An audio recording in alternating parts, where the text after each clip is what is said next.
আসসালামু আলাইকুম। যারা আমাদের প্রতিবয়ানের তৃতীয় অধিবেশন দেখছেন সবাইকে সাদর সম্ভাষণ জানাচ্ছি। 1949 সালে একজন ব্রিটিশ ঔপন্যাসিক জর্জ অরওয়েল একটি উপন্যাস লিখেন, নাম 1984। এখানে এমন একটি সমাজ উনি তৈরি করেন যে সমাজে কিছু দুর্বৃত্ত বা খারাপ মানুষ বা পুঁজিবাদী বলতে পারি আমরা, যাদের হাতে অর্থ আছে, ক্ষমতা আছে, তারা এমন একটা শাসন ব্যবস্থা তৈরি করে যে শাসন ব্যবস্থায় একটা মিনিস্ট্রি ছিল, তার নাম মিনিস্ট্রি অফ ট্রুথ। এই ট্রুথের কাজ ছিল মিথ্যা উৎপাদন করা, জনগণকে একটা সত্যকে জনগণের সামনে মিথ্যা আকারে উপস্থাপন করা এবং একটা মিথ্যাকে সত্য বানানো। এছাড়া আরো তিনটা মিনিস্ট্রি ছিল, আপনারা যারা এটি পড়েছেন জানেন। Ministry of love, ministry of plenty, ministry of or. তো লাভের কাজ ছিল ঘৃণা তৈরি করা, ফেয়ার তৈরি করা, ভীতি তৈরি করা। আর মিনিস্ট্রি অফ ওয়ারের কাজ ছিল যুদ্ধ লাগানো, সংঘাত লাগানো সমাজের মধ্যে।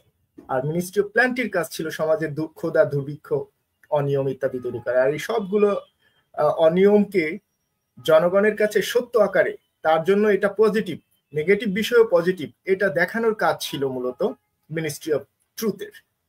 তো সেই মিনিস্ট্রি অফ ট্রুথের ভিত্তিতে আমাদের জনগণের উপর গণমাধ্যম কোনোভাবে চেপে বসে কিনা যুগে যুগে, সেটি নিয়ে আজকে আমরা আলোচনা করব। আমাদের আজকের আলোচনার বিষয় গণমাধ্যম কার, ক্ষমতার না জনতার? এ বিষয়ে আলাপ করতে আমাদের সঙ্গে উপস্থিত হবেন ঢাকা বিশ্ববিদ্যালয়ের গণযোগাযোগ ও সাংবাদিকতা বিভাগের সহযোগী অধ্যাপক ডক্টর খোরশেদ আলম। ডক্টর খোরশেদ আলম মার্কিন যুক্তরাষ্ট্রের ইউনিভার্সিটি অফ সাউথ ফ্লোরিডা থেকে পিএইচডি ডিগ্রি অর্জন করে। তিনি ঢাকা বিশ্ববিদ্যালয় সহ মার্কিন যুক্তরাষ্ট্রের একাধিক বিশ্ববিদ্যালয়েও শিক্ষকতা করেন। আমরা প্রতিবয়ানের ভার্চুয়াল স্টুডিওতে আমন্ত্রণ জানাচ্ছি ডক্টর খোরশেদ আলমকে। ধন্যবাদ মইনুল, আমাকে এই প্রোগ্রামে আমন্ত্রণ জানানোর জন্য। আমরা শুরু করি তাহলে। হ্যাঁ, আমার পক্ষ থেকে সবাইকে অভিনন্দন এবং শুভেচ্ছা। ধন্যবাদ আপনাকে।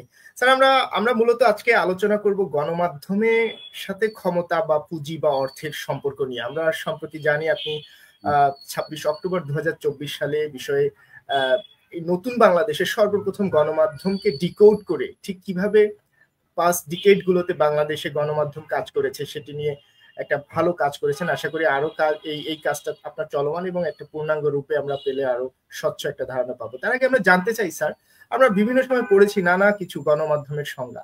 আপনার কাছে গণমাধ্যম আসলে কি বা কেমন? আচ্ছা, ধন্যবাদ মইনুল। গণমাধ্যম তো আসলে, গণমাধ্যমকে যদি আমরা ডিসেক্ট করি তাহলে গণ হচ্ছে ম্যাস আর মাধ্যম হচ্ছে একটা মিডিয়াম। হ্যাঁ, তো আমি আপনাকে দেখতে পাচ্ছি না, আপনি কি মইনুল কি আছেন? শুনতে পাচ্ছেন? স্যার, আমি আছি। আমি জাস্ট আপনি যখন কথা বলবেন তখন আপনাকে সলো স্ক্রিনে দিব আর কি। আপনি না, আপনি থাকেন, আর কেউ একজন না থাকলে আমার কাছে মনে হচ্ছে যে থাকলে মনে হচ্ছে কথা বলছি আর কি আপনার সাথে, মানে না থাকলে মনে হচ্ছে যে অন্ধকার ঢিল ছুটছি আর কি। এনিওয়ে, তো যেটা বলছিলাম সেটা হলো যে মানে অ্যাপারেন্টলি শাব্দিকভাবে যদি আমরা দেখি তাহলে গণমাধ্যম মানে আমরা ইংলিশে এটাকে মাস বলছি, মাস পিপল, আর মাধ্যম তো একটা মিডিয়াম। কিন্তু আমরা যে গণমাধ্যম দেখি এখন, অ্যাপারেন্টলি ইট সাউন্ডস যে এটা হচ্ছে মাস পিপলের জন্য ওয়ার্ক করছে, মানে media or medium for mass people.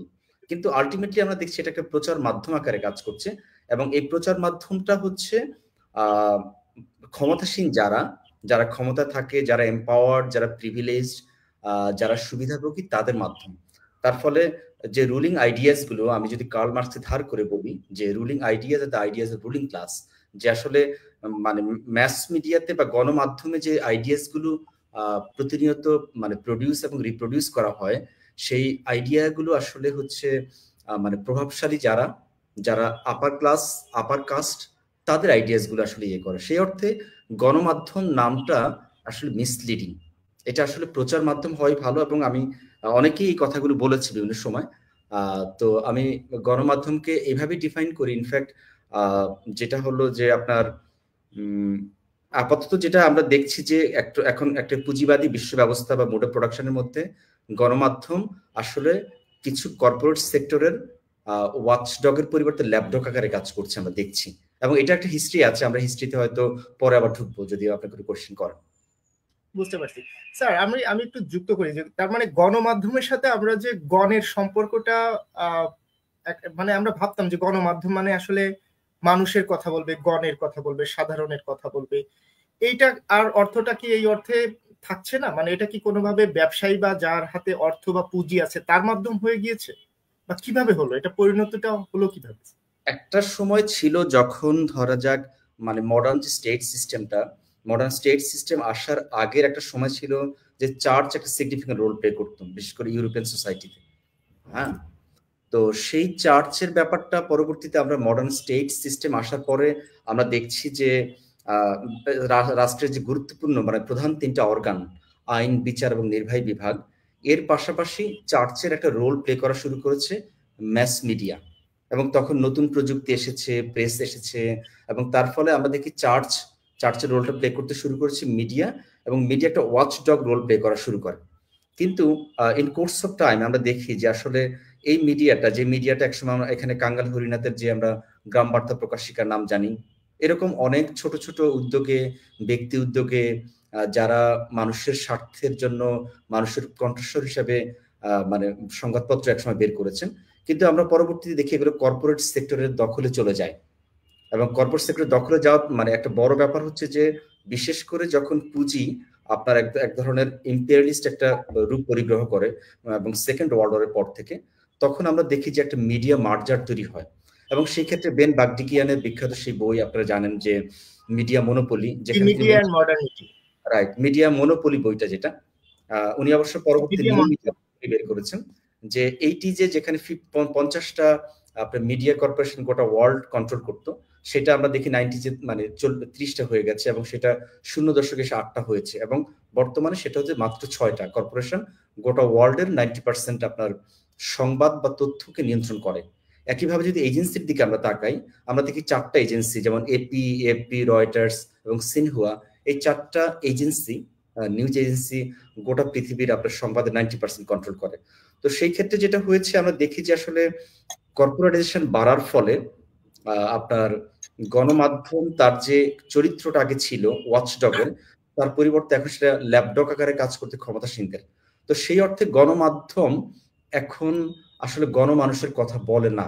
এবং আমি আমার ওই যে পেপারটার কথা আপনি মেনশন করলেন, সেখানে বলেছি যে মানে ফিল্ম মেকার এবং ক্রিটিক, যে যদি একটা ক্যামেরা কলমের দামে পরিণত না হয়, তাহলে ক্যামেরা কখনো গণমানুষের কথা বলবে না। তো সেদিক থেকে আমি মনে করি আপনি হিউজ ইনভেস্ট করলেন, মানে কয়েকশো কোটি টাকা ইনভেস্ট করলেন, এবং আশা করলেন সেই মিডিয়া গণমানুষের পক্ষে কথা বলবে, সেটা আসলে হবে না। আলটিমেটলি গণমানুষের গণমাধ্যম হতে হলে আমাদেরকে ডিফারেন্ট স্ট্রাকচারের ব্যাপারটা ভাবতে হবে। ধন্যবাদ স্যার। তাহলে এই যে যে মানুষের হাতে যে মোবাইল চলে গিয়েছে, মানে এখন তো প্রায় সবার হাতে মোবাইল, মানে সেলফোন, একদম মানে প্রান্তিক মানুষ, আমাদের শ্রমজীবী ভাইরা বা বোনেরা বা তাদের সবার হাতে আছে, এবং সেখানে একটা করে ক্যামেরাও আছে। মানে এটাকে কোনোভাবে কি মানে গণমাধ্যম বা গণযোগাযোগের সঙ্গে যুক্ত করার কোনো সাস্টেইনেবল সম্ভাবনা আছে কিনা ভবিষ্যতে? আমি মনে করি এটা একটা সিগনিফিকেন্ট অপরচুনিটি আমাদের সামনে ওপেন হয়েছে। আমরা যদি আগের যেটাকে ওল্ড মিডিয়া আমরা বলছি, আমার কথা শুনতে পাচ্ছেন তাই তো? জি জি জি, আমরা যেটাকে ওল্ড মিডিয়া বলছি, যে টেলিভিশন, নিউজ পেপার, রেডিও, সেটা কিন্তু গেট কিপিং প্রসেস আছে, রেজিস্ট্রেশন নিতে হয়, লাইসেন্স নিতে হয়, প্রচুর টাকা লগ্নি করতে হয়। তার ফলে সেখানে চাইলে এবং নানান প্রক্রিয়ায় গেট কিপিং হচ্ছে, সেন্সর হচ্ছে। এবং চমস্কি এবং হারম্যানের বিখ্যাত সেই বই সবাই আমরা জানি, ম্যানুফ্যাকচারিং কনসেন্ট কিভাবে হয়, এবং তিনি প্রোপাগান্ডা মডেলের কথা বলেছেন আমেরিকান কনটেক্সট, এবং সেখানে 5টা ফিল্টার দিয়েছেন।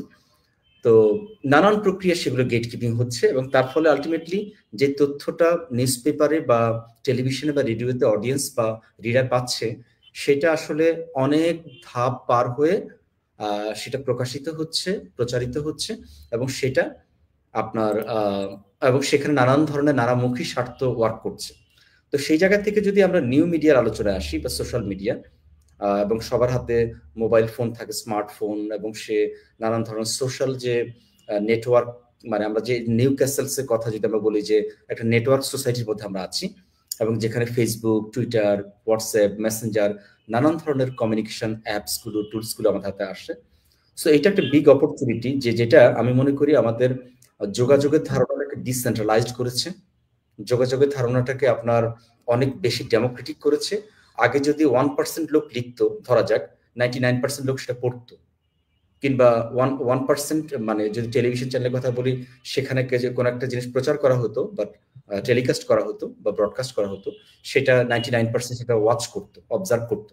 কিন্তু এখন আমরা এমন একটা সময় এসছি যেখানে আপনার আমরা যারা মানে নিজেই কনজিউম করি, নিজে প্রডিউস করি, আপনি দেখবেন যে অনেকের ফেসবুক প্রোফাইলে লেখা থাকে যে ডিজিটাল কন্টেন্ট ক্রিয়েটর। সেটা মিট হয়ে উনি কন্টেন্ট ক্রিয়েট করেন, উনি কেবলমাত্র ভোগ করছেন না, নট কনজিউমার, উনি ক্রিয়েটর, উনি প্রডিউসার। সো এই ধারণাটা চেঞ্জ হয়ে যাবে। সেই কারণে আমরা এখন দেখি যে মানে প্রান্তের লোকজন, রিমোট এরিয়াতে থাকা, আপনার মানে এডুকেশন, একাডেমিক এডুকেশন নেই, হয়তো নিরক্ষর কিংবা কিছু, তিনি তার মতো করে তার ভয়েসটা রেজ করছেন। তাতে অনেক অ্যানোমালিজও ঘটছে, অনেক জায়গায় ঘটছে না তা না, কিন্তু যে ব্যাপারটা ঘটছে সেটা হচ্ছে যে সবার কণ্ঠস্বর কিন্তু আসছে। সেই দিক থেকে একটা ডেমোক্রেটিক এবং একটা ডিসেন্ট্রালাইজ প্রসেস, এবং এটাকে আমি অ্যাপ্রিশিয়েট করি আর কি। ধন্যবাদ স্যার। আমরা একটু বাংলাদেশের প্রেক্ষাপটে আসি। আমরা গোটা পৃথিবীতে গণমাধ্যমের পাওয়ারফুল হয়ে ওঠা দেখেছি। বাংলাদেশের গণমাধ্যম আসলে কি কারণে গণবিরোধী হয়ে উঠলো? মানে আমরা একটা পর্যায়ে দেখেছি এমন যে গণমাধ্যমে তথ্য আসলে ওইটা মানুষ বিশ্বাস করতেছে না সহজে, মানে সত্য ঘটনাও আসছে, মানে ঘটনা আসলেও সত্য, তারপরেও সেটা সন্দেহ প্রকাশ করছে। তো বাংলাদেশে ঠিক কিভাবে গণবিরোধী হয়ে উঠলো আমাদের গণমাধ্যম? আপনি যদি একটু আপনার অবজারভেশনটা বলুন। আমার অবজারভেশন হচ্ছে যে এটা যে কেবলমাত্র গত 15 বছর হয়েছে তা কিন্তু না। এটা আমরা যখন দেখেছি যে আমরা বিভিন্ন সময় বলি যে মানে মিয়া বিবির বাক্স বিটিভিকে, আবার বলছি বাপ বেটির বাক্স, সব ফলে ডিফারেন্ট রেজিমে এটা ডিফারেন্ট ওয়েতে আমরা দেখেছি। কখনো হয়তো একটু বেশি হয়েছে, কখনো কম হয়েছে। গত 15-16 বছরে এটা অনেক বেশি মাত্রা হয়েছে, যেহেতু এক দলীয় শাসন ছিল। আসলে মানে এই ব্যাপারটা শুনতে ক্লিশে শোনাবে, তারপর আমি বলবো যে ডেমোক্রেসি বা গণতন্ত্রের ব্যাপারটা যদি না থাকে, বহু স্বরের যদি প্রেজেন্স না থাকে, তাহলে আসলে কখনোই আপনার গণমাধ্যম আর স্বাধীনতা বা স্বাধীন গণমাধ্যম পাওয়া যাবে না। আপনার আমি একটা জোক বলি আপনাকে এখানে, সেটা হলো যে এক ভদ্রলোক আপনার ইসলামাবাদ থেকে করাচিতে গিয়েছে চুল কাটাতে। তো সেখানকার সেলুনে বসেছে, সেখানকার সেলুনের যে আপনার নরসুন্দর তাকে জিজ্ঞেস করলো যে আপনি ইসলামাবাদে এত সেলুন থাকতে আপনি কেন ইয়াতে আসলেন, মানে করাচিতে আসলেন? তো উনি বলছে ইসলামাবাদে তো মুখ খুলতে মানা। আমি এটা বলছি ডেন্টিস্ট, সরি আমি ভুল করেছি, ডেন্টিস্ট। সো ডেন্টিস্ট বলে ইসলামাবাদে মুখ খুলতে মানা। তার ফলে বুঝতে পারছেন যে যদি আপনি বাক প্রকাশের স্বাধীনতা না থাকে, হ্যাঁ, আপনার চিন্তার স্বাধীনতা না থাকে, তাহলে তো গণমাধ্যম স্বাধীনতা থাকবে, এটা বেসিক ব্যাপার। সো যেহেতু গত 15-16 বছরে আসলে কোনো ডেমোক্রেসি নামে কোনো ব্যাপার ছিল না, অপোজিশন ছিল না, একটা একদলীয় শাসন, একটা ফ্যাসিস্ট রেজিম ওয়ার্ক করেছে, তার ফলে সেখানে মানে বহু স্বর বা ভিন্ন মতদ্বৈততা বা মতভিন্নতার ব্যাপারগুলোকে চাপা দেওয়া হয়েছে, এবং তার কারণে আমরা দেখেছি প্রচুর খুন হয়েছে, গুম হয়েছে, চাকরিচ্যুতি হয়েছে, দেশ ত্যাগ করেছেন এবং ঘর থেকে আয়না ঘরে গেছেন। সো এই ব্যাপারগুলো ঘটেছে। এর ফলে আমি পার্সোনালি মনে করছি যে আমাদের ডেমোক্রেসি ব্যাপারটাকে কেবল কাজীর গোয়ালের গরুর মতো কাগজে কলমে রাখলে হবে না, এটাকে স্টাবলিশ করতে হবে, এটাকে ইনস্টিটিউশনাল ফর্ম দিতে হবে। এটা যদি সম্ভব হয় তবেই কেবল গণমাধ্যমের স্বাধীনতার ব্যাপারটা আমরা ভাবতে পারি। এর আগে এই কথাগুলো অনেক বাতুলতা মনে হবে আমাদের কাছে। স্যার, কিন্তু গণবিরোধী আসলে হয়ে গেল কেন? মানে লাস্ট 54 ইয়ার্স বাংলাদেশে, হ্যাঁ, প্রত্যেকটা গভর্নমেন্ট চেষ্টা করেছে গণমাধ্যমকে কন্ট্রোল করতে, কিন্তু গণমাধ্যম তাদের কন্ট্রোলে মানে চলে গেল কেন? তার তো আসলে একটা ওয়াচডগ রোল প্লে করার কথা, যেটা প্রথমেই আপনি বললেন। সে ল্যাপডগ হয়ে গেল কেন? সে আসলে মালিক পক্ষ বা সরকারের পাহারাদার হলো কেন, জনগণের অধিকার পাহারাদার না করে? এটা হওয়ার তো বহুবিধ কারণ। এর আগে এই প্রশ্নটার উত্তর দেওয়ার আগে আপনাকে একটু বলি স্যার, আপনাকে আমি ইনবক্সে লিংক দিয়েছি, যারা হয়তো ওই পোস্টারটা দেখে আসতে পারবে না, আপনি চাইলে আপনার টাইমলাইনে ওই লিংকটা, মানে আমি এই স্ট্রিমইয়ার্ডের লিংক না, এই অনুষ্ঠানের আরেকটা লিংক দিয়েছি, যেটা ওইটা শেয়ার করলে ওনারা সরাসরি টাইমলাইন থেকে দেখতে পারবেন, হয়তো যারা আসতে মানে যারা হয়তো এই পোস্টার, হ্যাঁ, মানে ওইটা দিলে ওনারা, আমি আমার ওখানে দিয়েছি, মানে এই পেজ থেকে দিলে ওনারা সরাসরি এটা দেখতে পারবেন আপনার টাইমলাইনে যদি। আচ্ছা, আপনি পরের লিংকটা এখন শেয়ার করে দিব? হ্যাঁ হ্যাঁ, আপনি ওইটা পেয়েছেন তো, মানে স্ট্রিম ইয়ার্ডের লিংক না, কিন্তু পরে যেটা দিয়েছি স্যার। হ্যাঁ হ্যাঁ, পেয়েছি, এটা পেয়েছি। যেটা করতে হবে সেটা হলো যে এখন তো সেটা একটু সময় আবার লেগে যাবে, তারপরেও না সমস্যা নেই স্যার, ওইটা কপি করলে আপনি চাইলে আমি ইয়াতে হোয়াটসঅ্যাপেও দিতে পারি ওটা। না না, আমি পেয়েছি, সেটা পেয়েছি।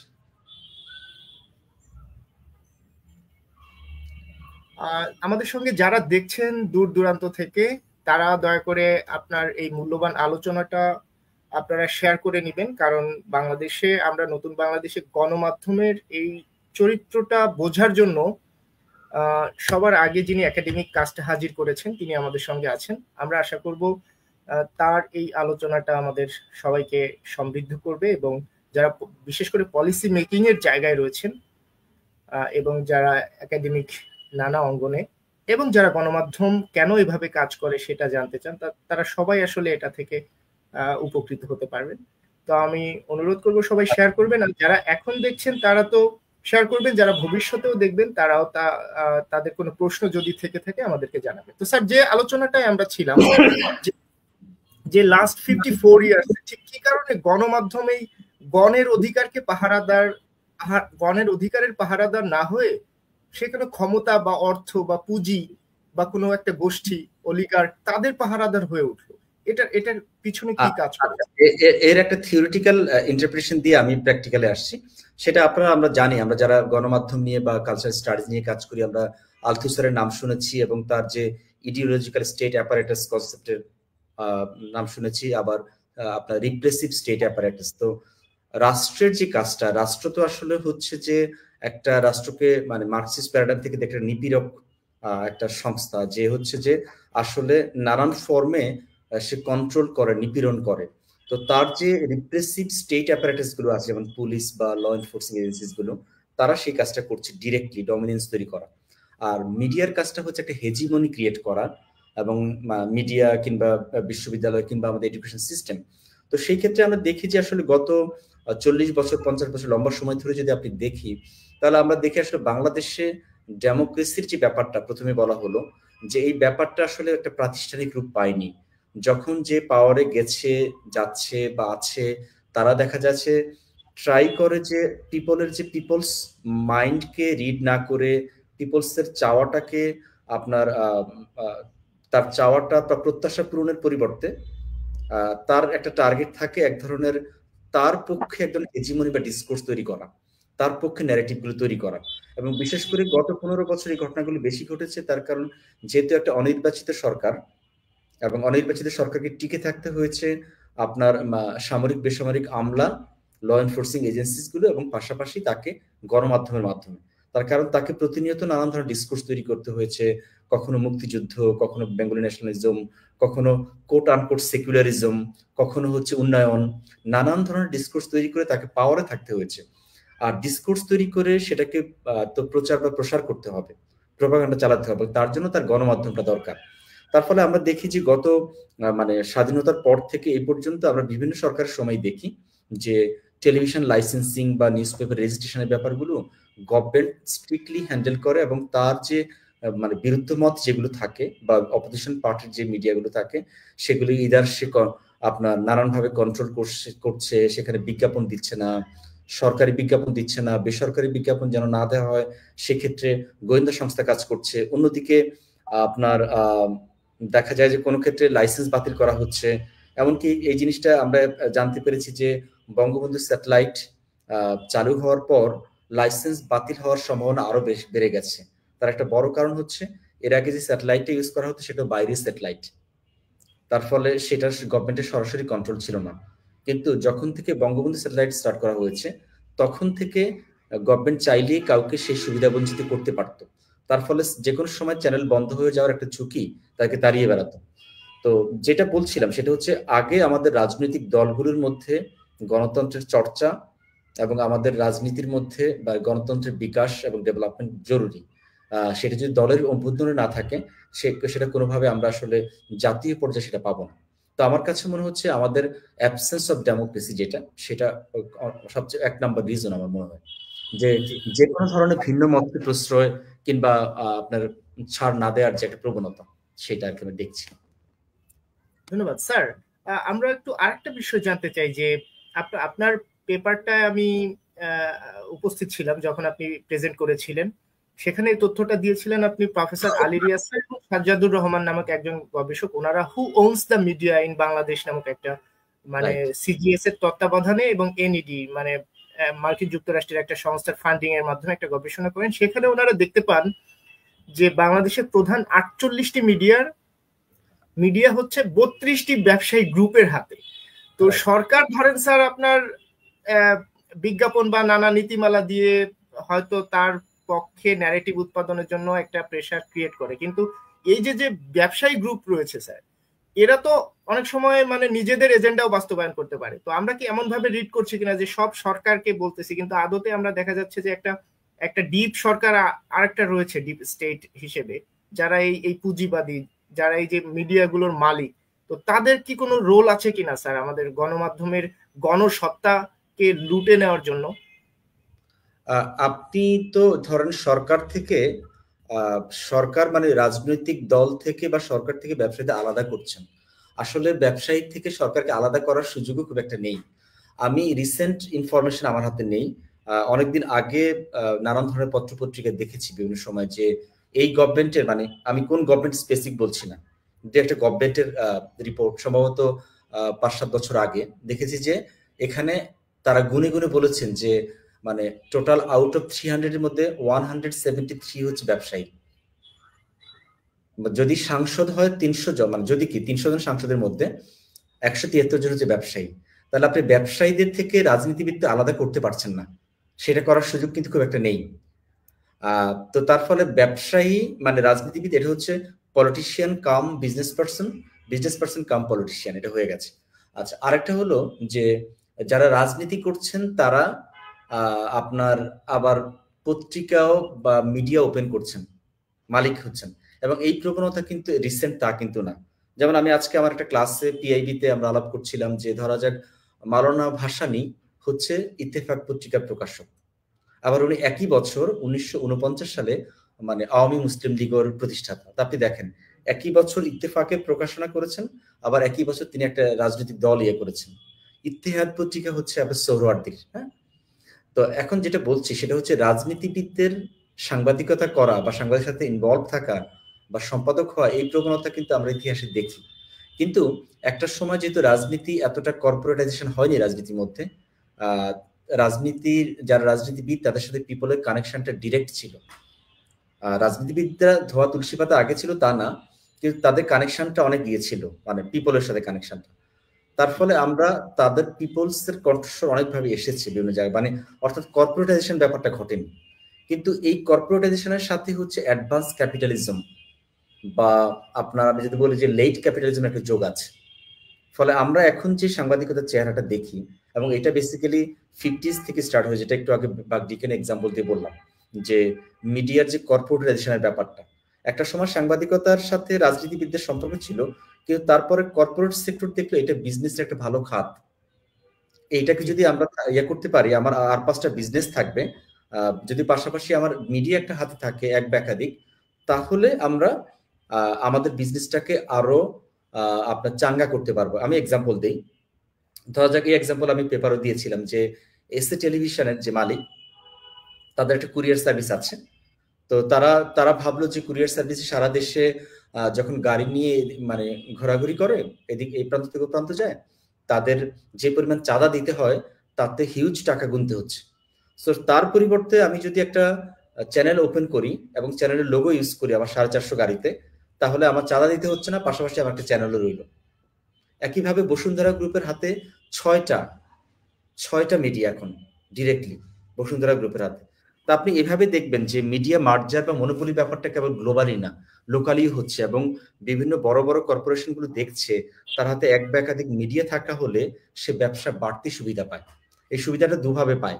একভাবে হচ্ছে যে আপনার সংবাদের আড়ালে তাদের প্রচারণা চালাতে পারে, অন্যভাবে হচ্ছে এটাকে দিয়ে সে থ্রেট ক্রিয়েট করতে পারে, একটা থ্রেট দিতে পারে চাইলে নানান প্রতিপক্ষকে, এবং সেটা রাজনৈতিক এবং ব্যবসায়িক প্রতিপক্ষকে।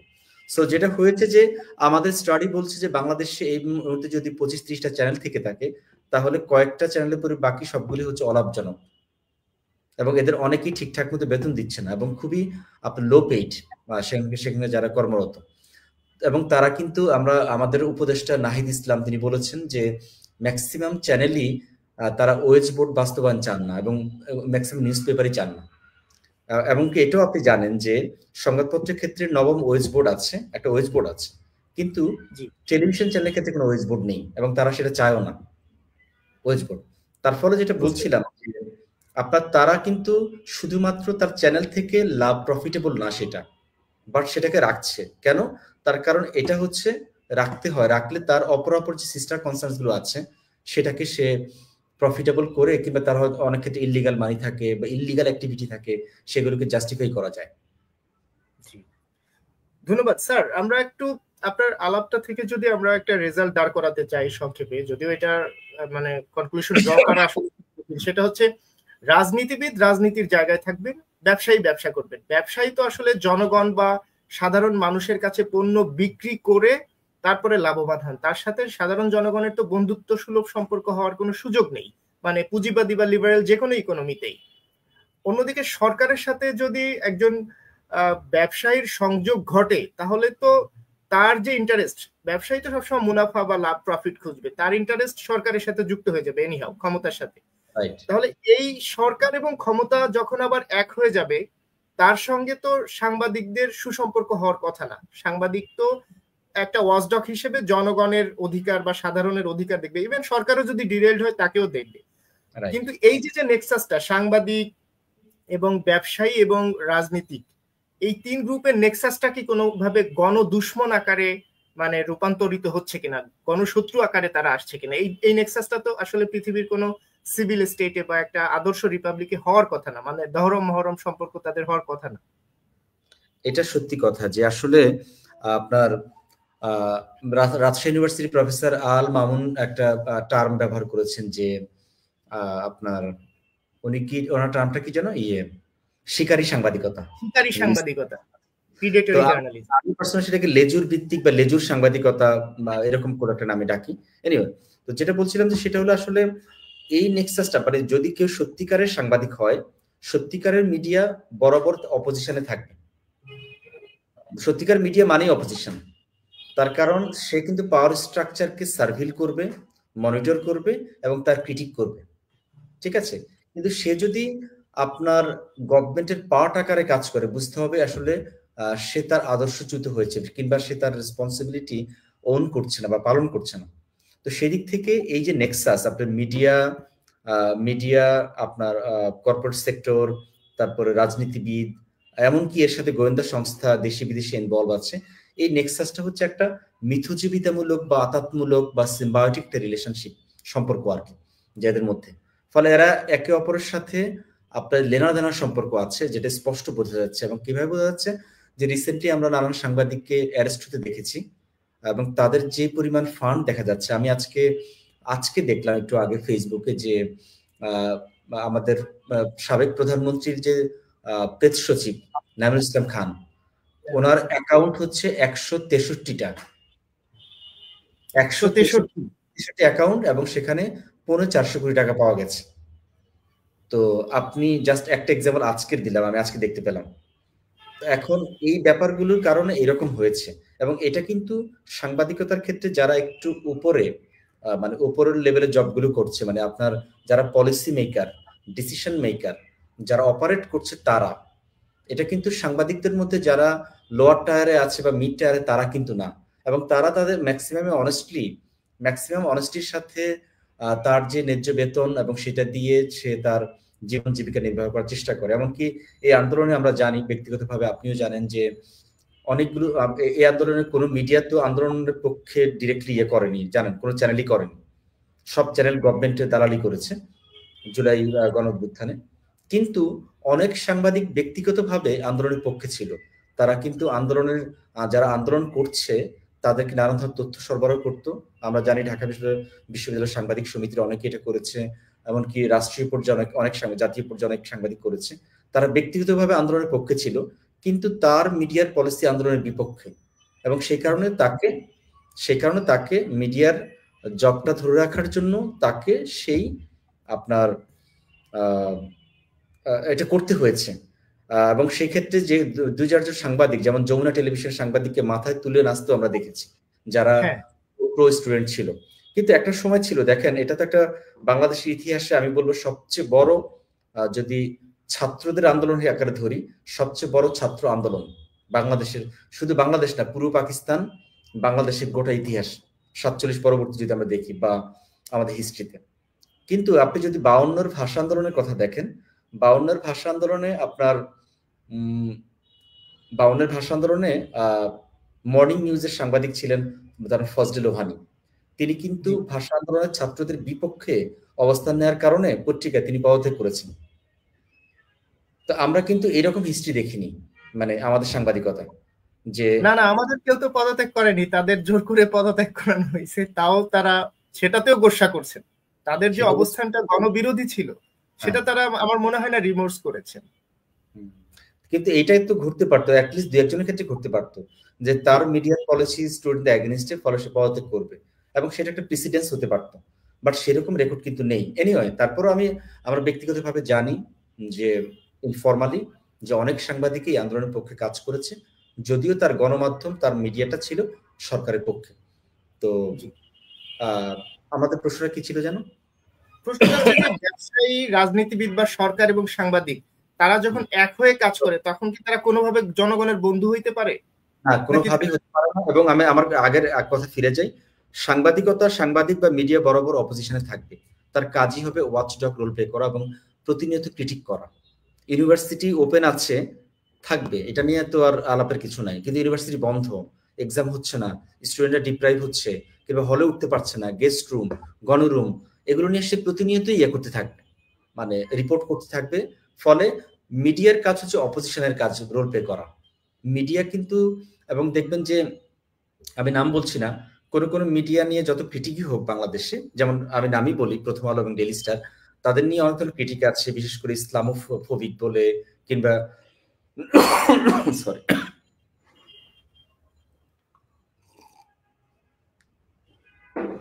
ভারত বিদ্বেষী বলে। কিন্তু একটা জিনিস কনস্ট্যান্টলি খেয়াল করেছেন কিনা, যে গত 25 বছর ধরে যখন যে গভর্নমেন্ট পাওয়ারে থাকে, তারা কিন্তু প্রথম আলোর বিরুদ্ধে কথা বলে, সংসদে কিংবা সংসদের বাইরে। এই যে এটা অবজার্ভ করেছেন কিনা? তার ফলে হয়তো কোনো জায়গায়, বিশেষ করে প্রফেশনালিজমের কোনো মানদণ্ডে, তারা এমন কিছু কাজ করছে যেটা গভর্নমেন্ট ডিস্টার্ব ফিল করে, গভর্নমেন্টের অসন্তোষ আছে একটা মাত্রা হলো। তো সেটাকে তারা কিভাবে চেক এন্ড ব্যালেন্স দিচ্ছে সেটা অন্য আলোচনা। আমি কেবলমাত্র তাদেরকে ব্ল্যাঙ্ক চেক দিচ্ছি না, শুধু বলছি যে আপনার গণমাধ্যমকে নিয়ে কিন্তু ক্ষমতাসীনরা যদি সোচ্চার থাকে, কোনো গণমাধ্যমে, বুঝতে হবে সে কোনো পয়েন্টে রাইট ট্র্যাকে আছে।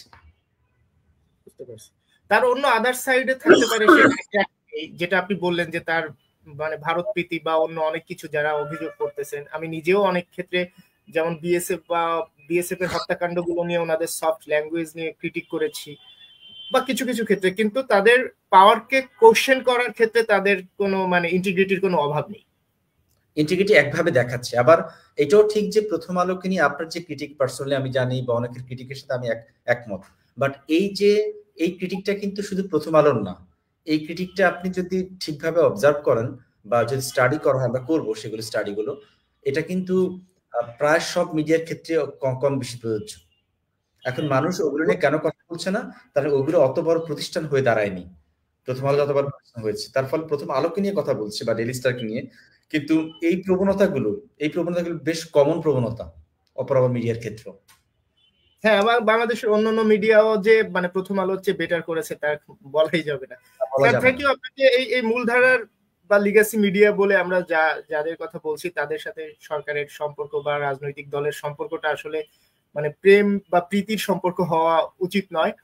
তাহলে আমাদের যে সাধারণ মানুষ, তারা এখন তথ্য ব্যবহার মানে তথ্য পাচ্ছে বা তথ্যকে ছড়াই দেওয়ার জন্য যে পরিমাণে সামাজিক যোগাযোগ মাধ্যম ব্যবহার করছে, এটাও তো আমরা দেখতে পাচ্ছি। তো সামাজিক যোগাযোগ মাধ্যম বলে আমরা যে সোশ্যাল নেটওয়ার্কিং সাইট বলে যেগুলোকে চিনি, যেমন ফেসবুক, এক্স যেটা ফরমালি টুইটার ছিল, বা ইউটিউব বা হোয়াটসঅ্যাপ কিংবা অন্য যে কোনো অ্যাপ, এগুলোকে কি কোনোভাবে গণমাধ্যম বলা যায়? মানে আমাদের একাডেমিয়ার একটা বেশ মানে পুরনো হয়ে গেছে একটা বিতর্ক, তারপরে আপনার কাছ থেকে এটা জানলে আমরা উপকৃত হব যে এই সামাজিক যোগাযোগ মাধ্যমগুলোকে কি গণমাধ্যম বলা যাবে কিনা, বা বলা গেলে কি কারণে, আর না গেলেই বা কি কারণে?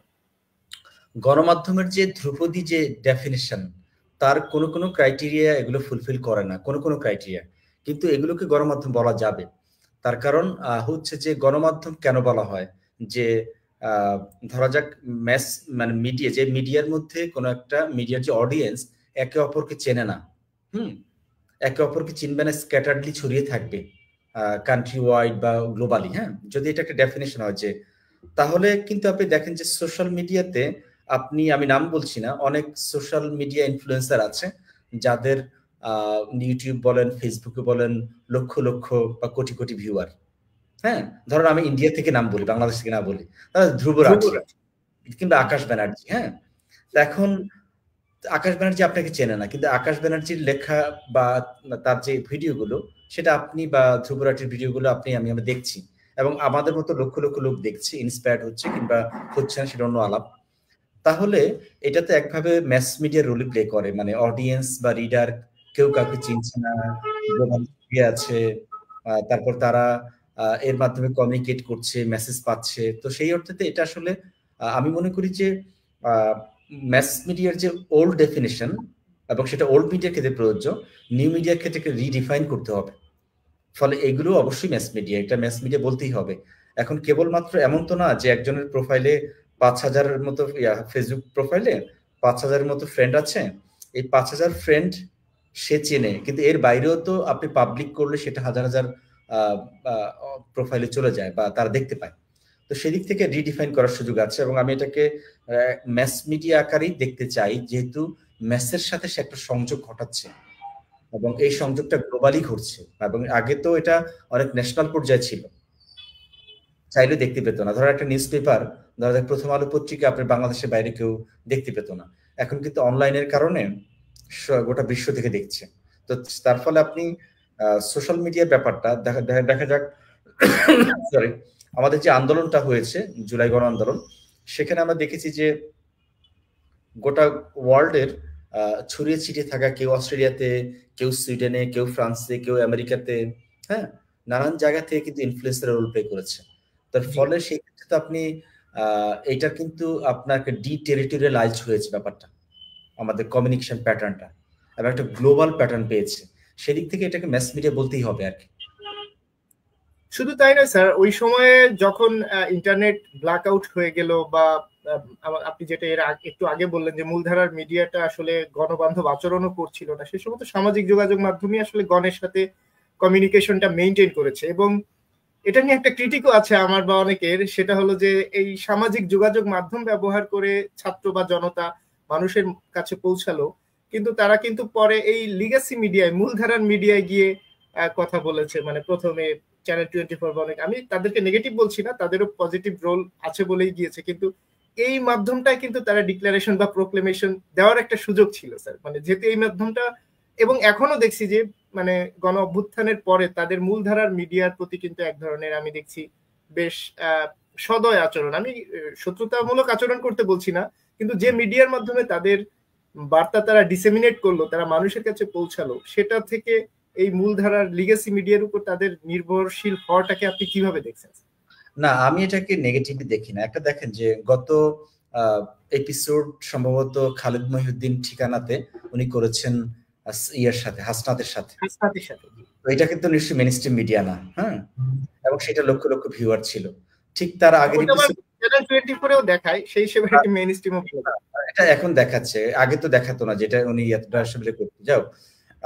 কিন্তু এটা প্রধানত আমরা যে দেখছি, আচ্ছা আমি সে আলোচনা একটু পরে আসি, তার আগের এপিসোড করেছে নাসিরুদ্দিন পাটোয়ারির সাথে।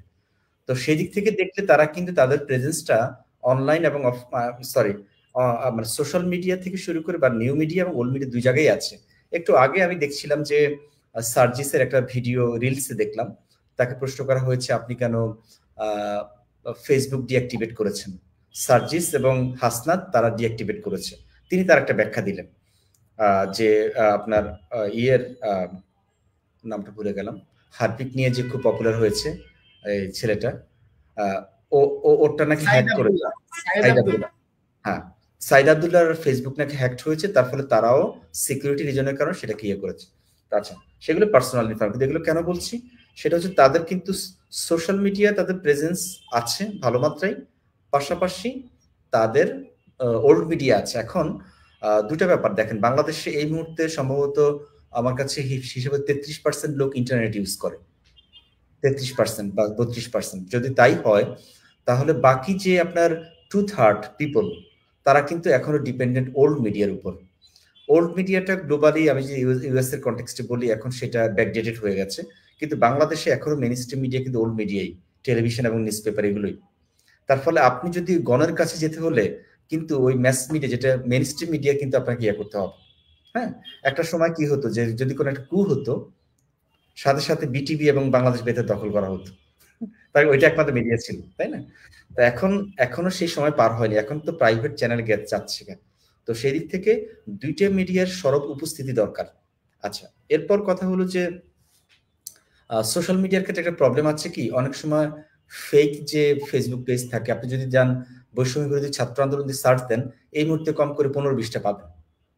অনেক ক্ষেত্রে বোঝা খুব ডিফিকাল্ট, এবং সেখানে fake information, misinformation, disinformation ছড়ানোটা অনেক ইজি ব্যাপার, তার কারণ গেট কিপিং কোনো প্রসেস থাকে না। কিন্তু কোনো একটা ওল্ড মিডিয়া বা মেইনস্ট্রিম মিডিয়া যদি কাজটা করে না, তারা ঠিক না, তারাও করে, কিন্তু সেটাকে তারা কিন্তু অব্লিগেশন বা তাদেরকে আপনি জবাবদিহিতার আওতায় আনার সুযোগ আছে। তো সেই দিক থেকে তার যে ক্রেডিবিলিটি এবং অথেন্টিসিটি কম্পারেটিভলি বেশি থাকে যদি সেখান থেকে কোনো জিনিস আসে, এবং তাকে ধরার সুযোগ আছে। এবং সেটাকে আপনি খুব ইজিলি, বাংলাদেশে এখন ধরা যাক 20-25টা চ্যানেল আছে, ফলে অনেক অজস্র না, কিন্তু সোশ্যাল মিডিয়া তো আসলে একটা আমরফুয়াস ব্যাপার, একটা সেই প্লেস আপনি মানে এটার ভিউয়ারশিপের ব্যাপারটাও অনেক ব্যাপার, মানে আপনার দেখা যায় যে অনেক ক্ষেত্রে অনেক আপনার গ্রুপ থিঙ্কিং এ ভুগছে প্রচুর লোক। গ্রুপ থিঙ্কিং বলতে মিন করছি যে লক্ষ লক্ষ লোক দেখছে, প্রচুর কমেন্টস পড়ছে, কিন্তু কমেন্টস গুলোর মধ্যে কিন্তু কোনো কোয়ালিটি নেই অনেক ক্ষেত্রে। তো তার ফলে আমি যেটা বলছি যে আমার কাছে মনে হয় ওল্ড মিডিয়া এবং নিউ মিডিয়ার বিভাজন তৈরি না করে বরং এই দুইটাকে সাইমালটেনিয়াসলি ইউজ করতে পারাই উচিত। এবং সেই ক্ষেত্রে যারা আন্দোলন করেছেন, মানে প্রথম সারিতে ছিলেন সমন্বয়ক বন্যরা, তারা হয়তো দুইটা ইউজ করছেন বলে আমার মনে হচ্ছে। ধন্যবাদ। যারা আমাদের সঙ্গে আছেন, স্যারের আলাপ শুনছেন, তারা দয়া করে তাদের কোনো প্রশ্ন থাকলে একটু লিখবেন, আমরা একেবারে শেষ 10 বা 15 মিনিটে স্যারের কাছ থেকে ওই উত্তরগুলো নিব। স্যার, যেহেতু গণমাধ্যম এবং সামাজিক যোগাযোগ মাধ্যম যুগপত ব্যবহার করার কথা আসলো, আমরা একটু ভারতীয় গণমাধ্যম সম্পর্কে আপনার মন্তব্য জানতে চাই, যে ওখানে যে পরিমাণ মানে ফেক নিউজ বলি বা ডিসইনফরমেশন বলি বা মিস ইনফরমেশন বলি বা ইয়েলো জার্নালিজম বলি, যত ধরনের ডেরোগেটরি ওয়ার্ড আছে বলা যায় সাংবাদিকতা, সবকিছু তাদের তথাকথিত মূলধারার মিডিয়াই করছে। মিডিয়াকে মোকাবেলা করার জন্য বাংলাদেশের মিডিয়া বা বাংলাদেশের যারা জার্নালিজমের ক্ষেত্রে কাজ করে কিংবা সামাজিক যোগাযোগ মাধ্যমে, তাদের ঠিক কি করণীয় বলে আপনি মনে করেন যোগাযোগের একজন এক্সপার্ট হিসেবে? একটা হলো আমি একটু আলাদা করি, সেটা হলো যে ওদের যে মেইন স্ট্রিম মিডিয়া, আবার ওদের নিউ মিডিয়া, হ্যাঁ, যদি দুইভাবে দেখেন, আবার ওদের পিপল। তো ওদের মেইন স্ট্রিম মিডিয়াটা হচ্ছে রাষ্ট্রের যে পলিসি, বিজেপি সরকারের যে পলিসি, কেন্দ্রীয় সরকার বিজেপির যে পলিসি, কিংবা ইন্ডিয়া রাষ্ট্র থ্রেট মনে করছে যে আওয়ামী লীগের না থাকাটাকে ক্ষমতায়, এবং ফলে রাষ্ট্রের যে পলিসি সেটাকে আফোল্ড করছে তাদের মেইন স্ট্রিম মিডিয়া। ঠিক আছে, সো মেইন স্ট্রিম মিডিয়া, এমনকি আমরা এই কথাগুলো আমরা আরেকটা আলোচনায় বলেছিলাম যে আমরা জুলাই গণপরিষদ থেকে ভারতীয় মিডিয়ার উপর একটা প্রোগ্রাম করেছি, যেটা হচ্ছে 1971 সালে ভারতীয় মিডিয়া কিন্তু আমাদের সর্বত সাপোর্ট দিয়েছে। এই আনন্দবাজার পত্রিকা, এই অমৃতবাজার পত্রিকা বা হিন্দুস্তান টাইমস বা টাইমস অফ ইন্ডিয়া, তারা কিন্তু ব্যাপক সাপোর্ট দিয়েছিল আমাদেরকে 71 আমাদের স্বাধীনতা যুদ্ধের ওই সময়টাতে। আবার একই সময়ে আমেরিকান মিডিয়া ছিল অনেক বেশি নিউট্রাল, এবং তারা ব্যাপারটাকে একটা অভ্যন্তরীণ ব্যাপার হিসাবে আইডেন্টিফাই করে নিউট্রাল পজিশন নিয়েছে। আবার আমরা যদি স্বাধীনতা 2 বলি এটাকে, এখন এসে আমরা দেখছি যে ইন্ডিয়ান মিডিয়া আমাদের এই আন্দোলনের বিপক্ষে গেছে, আবার আমেরিকান মিডিয়া এবং সিএনএন এই আন্দোলনকে বলছে ই রেভলিউশন বা জেনজি রেভলিউশন। এখন অর্থাৎ মিডিয়ার কিন্তু স্থায়ী বা স্ট্যাটিক কোনো পলিসি নাই। মিডিয়ার পলিসি আসলে স্টেট পলিসি দিয়ে মিডিয়া প্রভাবিত হয়, এবং স্টেটের যেটা পলিসি সেটাই মিডিয়া প্লে করে, এটা এক। দ্বিতীয় একটা ব্যাপার হলো যে আপনার মিডিয়ার ক্ষেত্রে যে কর্পোরেট স্বার্থটা তারা প্রথমত দেখে। যদি কোথাও তাদের বিজনেস ক্ষতিগ্রস্ত হয়, তখন তারা যে কাজটা করে যে আপনার তখন বিপক্ষে যায়। ফলে তাদের একটা হচ্ছে মানে ন্যাশনাল পলিসি, আর একটা হচ্ছে তাদের ইকোনমিক পলিসি। কিন্তু এই দুইয়ের বাইরে আপনি যদি সোশ্যাল মিডিয়া নিয়ে কথা বলেন, আমি একটু আগে আকাশ ব্যানার্জি, ধ্রুব রাঠি তাদের এক্সাম্পল দিয়েছি, তারা কিন্তু আন্দোলনের পক্ষে একটা পজিশন নিয়েছেন। ফলে সেদিক থেকে সোশ্যাল মিডিয়াতেও কিন্তু আমরা যদি স্টাডি করি, আমরা দেখব যে সোশ্যাল মিডিয়ার পজিশনটা কোনো কোনো ক্ষেত্রে প্রো পিপল, প্রো বাংলাদেশ এবং প্রো আন্দোলন ছিল। আচ্ছা, এরপর যদি আপনার পপুলেশন নিয়ে কথা বলি, আমরা দেখেছি যে বাংলাদেশ মুভমেন্টে স্ট্রংলি সাপোর্ট দিয়েছে ইন্ডিয়ান নানান ধরনের অ্যাক্টিভিস্টরা, এবং কলকাতায় কিন্তু মিছিল হয়েছে পক্ষে, এবং কলকাতা বাংলাদেশের এই আন্দোলন সফল হওয়ার পর একটা বড় মুভমেন্ট হয়েছিল, ধর্ষণ বিরোধী মুভমেন্ট, এবং সেখানে যে স্লোগানগুলো সেই স্লোগানগুলো কিন্তু রাইট আমাদের দ্বারা ইন্সপায়ার হয়েছে। এবং মমতা ব্যানার্জি এটা বলেছে যে বাংলাদেশ সাথে আমাদের অনেক মিল আছে, কিন্তু বাংলাদেশ আর ভারত এক না, এটা মাথায় রাখতে হবে, এই কথা মমতা ব্যানার্জি বলেছে। এখন ইন্ডিয়ার বা আমরা বিশেষ করে পশ্চিমবঙ্গের পিপলের কথা যদি বলি, বাংলা ভাষাভাষী, তাদের সাথে কিন্তু আমাদের একটা কমন হচ্ছে, আমার কারো কারোর সাথে আমরা শান্তি সেতু নামে একটা প্ল্যাটফর্ম ওপেন করেছি, যেটা মানে ফেসবুক পেজ আছে, যেটা ওয়েবসাইট আছে, এবং একটা হোয়াটসঅ্যাপ গ্রুপ আছে আমাদের, যেখানে ইন্ডিয়ার কম করে 30 জন আছে যুক্ত, যেটা নেতৃত্বে কবির সুমন, আপনার আমাদের খুব নাম করা গায়ক। বাংলাদেশ থেকে অনেকে আছেন, এবং আমরা নিয়মিত মিটিং করছি, আমরা নানান ধরনের রিপোর্ট শেয়ার করছি। যদি কোনো একটা ফেক নিউজ ইন্ডিয়ান কোনো মিডিয়া প্রচার করে, তাহলে সেটাকে ডিবাং করা, সেটাকে ক্ল্যারিফিকেশন দিচ্ছি আমরা। যেমন গত পরশু আমার সাথে যোগাযোগ করেছে যে বিসিএস এ 168 জন বাদ পড়েছে, সবাই হিন্দু, সেই রকম একটা নিউজ প্রচার করেছে পশ্চিমবঙ্গের সেকেন্ড আপনার গুরুত্বপূর্ণ একটা চ্যানেল আর কি, যেটা বেশি ভিউয়ার বেশি। এবিপি আনন্দ? না, আরেকটা কি যেন নাম, আর বাংলা হতে পারে, আমি নামটা ভুলে গেছি, আমাকে নামটা বলেছে। তো আমার কাছে জানতে চেয়েছে যে এটা কি ক্ল্যারিফিকেশন কি, তার ফলে আমি বাংলাদেশ থেকে পাঠিয়েছি যে এই প্রজ্ঞাপন জারি হওয়ার যে 168 জন, এবং এর আগে একটা হয়েছিল অক্টোবরের দিকে, সেটা তারপর দুইটার বেসিস করে তার একটা রিপোর্ট করেছে। ফলে এখন আমাদের যেটা কাজ সেটা হলো যে ইন্ডিয়ান মেইনস্ট্রিম মিডিয়াকে আমরা চাইলে কন্ট্রোল করতে পারবো না, তারা তাদের স্বার্থ তাড়িত হয়ে রিপোর্ট করবে। আমাদের যেটা কাজ হবে সেটা হচ্ছে যে সমস্ত তথ্যগুলো তারা অপপ্রচার করছে, ফেক বা ডিসইনফরমেশন, মিসইনফরমেশন, সেটাকে ডিবাং করা, সেটা ক্ল্যারিফিকেশন দেয়া, এবং সেখানে যারা প্রো পিপল আছে, গণতন্ত্র কামী আছে, আন্দোলন কামী আছে, যারা আমাদের সাথে একাত্ম, তাদের সাথে একটা নেটওয়ার্ক তৈরি করা, এবং এগুলোকে প্রতিনিয়ত আপনার প্রচার করা। এবং আমাদের প্ল্যান আছে 2-1 দিনের মধ্যে আমরা প্রেস কনফারেন্স করব কলকাতা এবং ঢাকা একই টাইমে কিছু ইস্যু নিয়ে। সো আমার কাছে মনে হচ্ছে এইভাবে যদি আমরা এগোতে থাকি, আমাদের প্ল্যান হচ্ছে তারপর কলকাতার পর আপনার দিল্লি, মুম্বাই থেকে শুরু করে আমরা ইন্ডিয়ার বিভিন্ন জায়গায় আরো আপনার ওপেন করা এবং তাদের কানেক্ট করা, যেন মানে অ্যাক্রস দা ইন্ডিয়া ব্যাপারটা আপনার আমাদের যে ফেক এবং ডিসইনফরমেশন ব্যাপারটা যারা ছড়াচ্ছে মেইনস্ট্রিম মিডিয়া কিংবা বিজেপি কিংবা বিভিন্ন ধরনের লোকজন, যারা ধরা যাক শুভেন্দু অধিকারীর নাম তো আমরা জানিনি, বিজেপির নেতা, তো এই ব্যাপারগুলো যেন কিছুটা কমে আসে, এবং আগের চাইতে কমেছে কমেছে বলে আমার ধারণা। জি জি, খানিকটা কমেছে অবশ্যই, কিন্তু কমার আগের ঘটনাটা থেকে একটু আপনার কাছে জানতে চাই। যেমন একটা হলো রিপাবলিক বাংলা, ওখানে ময়ূক নামের একজন ভদ্রলোক আছে, উনি যে ধরনের কথা বলেন, যে ধরনের শব্দ ব্যবহার করেন, এই বিষয়টা আমি ভারতের সাংবাদিক অর্ক ভাদুরীর কাছেও জানতে চেয়েছিলাম, বা এবিপি আনন্দতে যারা আছেন, ওনারা কি কোনোভাবে সাংবাদিকতা করেন? মানে ওটা কি, আপনি তো সাংবাদিকতা দীর্ঘদিন ধরে পড়াচ্ছেন, মানে কোনোভাবে কোনো ক্রাইটেরিয়ায় কি ওনাদের কাজগুলোকে কি সাংবাদিকতা বলা যায়, নাকি এই সংটাকে আমরা কি বলবো আসলে? এটা কোনোভাবে সাংবাদিকতা না, সত্যি কথা, এটাকে সাংবাদিকতা বলাই যায় না। কারণ সাংবাদিকতার ক্ষেত্রে তো আপনার তথ্যের বস্তুনিষ্ঠতা, আপনি ভিউজ আপনার হতেই পারে কোন একটা ব্যাপারে। আপনি আমার এখানে গ্লাস আছে, আপনি হাফ গ্লাস ওয়াটার যে ডিবেট, ধরা যাক এখানে অর্ধেক পানি আছে, আপনি বললে অর্ধেক পানি নেই, আপনি বলতে পারেন, সেটাও রাইট। হাফ গ্লাস পানি থাকে, সেটাও রাইট। ভিউজের ব্যাপারে কিন্তু মতভিন্নতা থাকতে পারে, এবং থাকাটাই স্বাভাবিক, কিন্তু তথ্যকে ডিস্টর্ট করা তো কোনোভাবে সাংবাদিকতা না। যে জিনিস ঘটেনি, যেমন ধরা যাক আমি বিজেপির শুভেন্দু অধিকারীর কথা বলেছি, তিনি বলেছেন যে 5ই অগাস্টের পরে বাংলাদেশ থেকে 1 কোটি হিন্দু ভারতে চলে যাবে বা যাচ্ছে, বাংলাদেশে হিন্দুদেরকে ধরে ধরে কোতল করা হচ্ছে, উনি ওনার ভাষায় কোতল মানে যেটাকে আমরা কতল বলি আর কি। এবং সেই একই জিনিস ডোনাল্ড ট্রাম্প টুইট করেছে এই ইলেকশনের আগে আগে, স্লটার্ড জি। করা হচ্ছে এখন। এবং যেহেতু আমেরিকাতে ইন্ডিয়ান লবি খুব স্ট্রং, তারা সেটাতে প্রভাবিত হয়েছে এবং সেখানে কিছু ভোট 5% ভোট আছে ইন্ডিয়ান, সেটাকে তারা টার্গেট, ইন্ডিয়ান 5% না, এশিয়ান আর কি, তারা সেটাকে টার্গেট করেছে। এখন এই যে ফেক নিউজগুলো তারা ছড়াচ্ছে, এটা কোনোভাবে সাংবাদিকতা না, এটা অপতথ্য। এবং এটাকে আসলে তাকে সে যদি সত্যিকার সাংবাদিকতা করে তাহলে কি পরিমাণ হিন্দু টর্চার হয়েছে, তারা কি কেবল হিন্দু হওয়ার কারণে টর্চার হয়েছে নাকি পাশাপাশি তারা আওয়ামী লীগার, এগুলোর একটা পুঙ্খানুপুঙ্খ ইনফরমেশন বা ইনভেস্টিগেট করে রিপোর্টটা করার দরকার ছিল।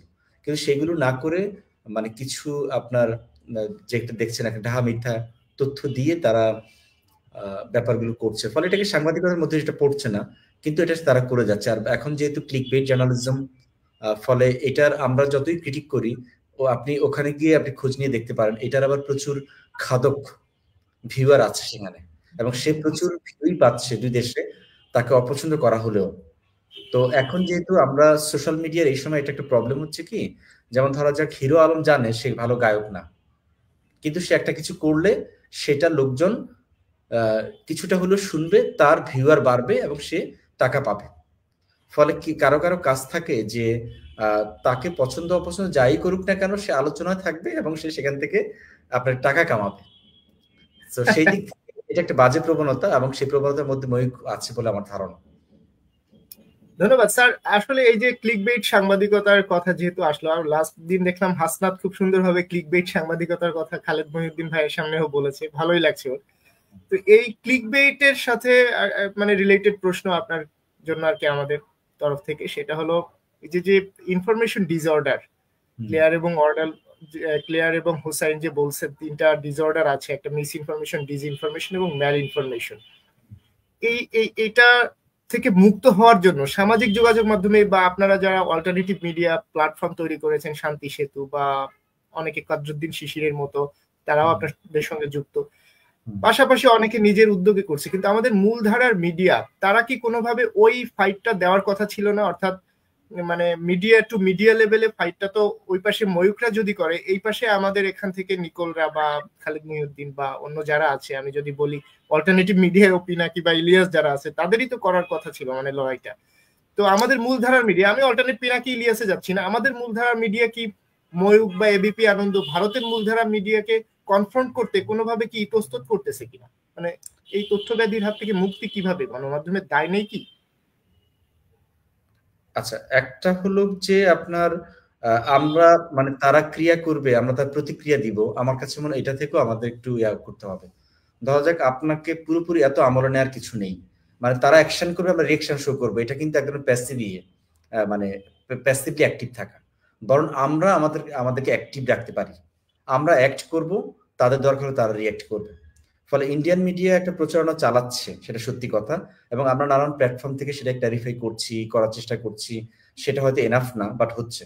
কিন্তু তাদের সব জিনিসকে, সমুদ্রের সব ঢেউকে আপনি সব ঢেউকে মোকাবেলা করতে পারবে না সাঁতরে। তো তারা একটা বড় স্টেট, বাংলাদেশের 3 দিক দিয়ে ঘিরে আছে এবং গ্লোবালি তাদের প্রচুর লোকজন আছে, আপনি চাইলেও সবকিছু পারবেন না, কিন্তু কিছু কিছু তো করতেই হবে। আর বাকি কোন অনেক বিষয়কে আমলে না নিয়ে আমরা আমাদের কাজে ফোকাস করতে হবে। আমাদের যে কাজ, আমাদের যে ন্যারেটিভস, আমাদের যে ডিসকোর্স, আমাদের যে মানে ইতিহাস, বা আমাদের যে যা তৈরি করতে চাই আমরা আমরা আমার কাছে মনে হচ্ছে ইন্ডিয়ান মিডিয়া নিয়ে আমাদেরকে এত বেশি অ্যাটেনশন পে না করে বরং আমাদের যে কর্তব্য কর্ম এখন যেগুলো, সেগুলোর দিকে ফোকাস করা দরকার। এগুলো ফোকাস করলে অটোমেটিক্যালি অনেক কিছুই হয়ে যাবে। ধরা যাক আমরা যদি বৈষম্য এখানে না করি, যদি সত্যি সত্যি 168 জন হিন্দুকে বেছে বেছে হিন্দু হওয়ার কারণে বাদ দেওয়া না হয়, তাহলে এই একটা ফেক ইনফরমেশন দিয়ে সেখানে বেশি কিছু করতে পারবে না। যদি বুঝতে পারছি, এখানে মানে সত্যই আসলে মুক্তি দিবে, সে মিথ্যার উপর ভিত্তি করে বেশি কিছু করতে পারবে না। আমরা সংখ্যালঘুর স্বার্থ, সংখ্যালঘুর নিরাপত্তা এনশিওর করতে পারি এখানে, তাহলে তারা যতই সেখানে এতলুক এটা নিয়ে ওখানে মানে আপনার কলকে পাবে না। আমার কাছে মনে হয় আমাদের কাজটাকে আমাদের প্রায়োরিটি দিতে হবে। আমরা যদি আমাদের কাজকে প্রায়োরিটি দিই তাহলে অনেক দূর সম্ভব। এবং ময়ূককে নিয়ে কিন্তু প্রচুর আপনার, আমি অত দেখি না, আমার টিভি দেখা অতটা হয় না, বাসায় টিভি নেই।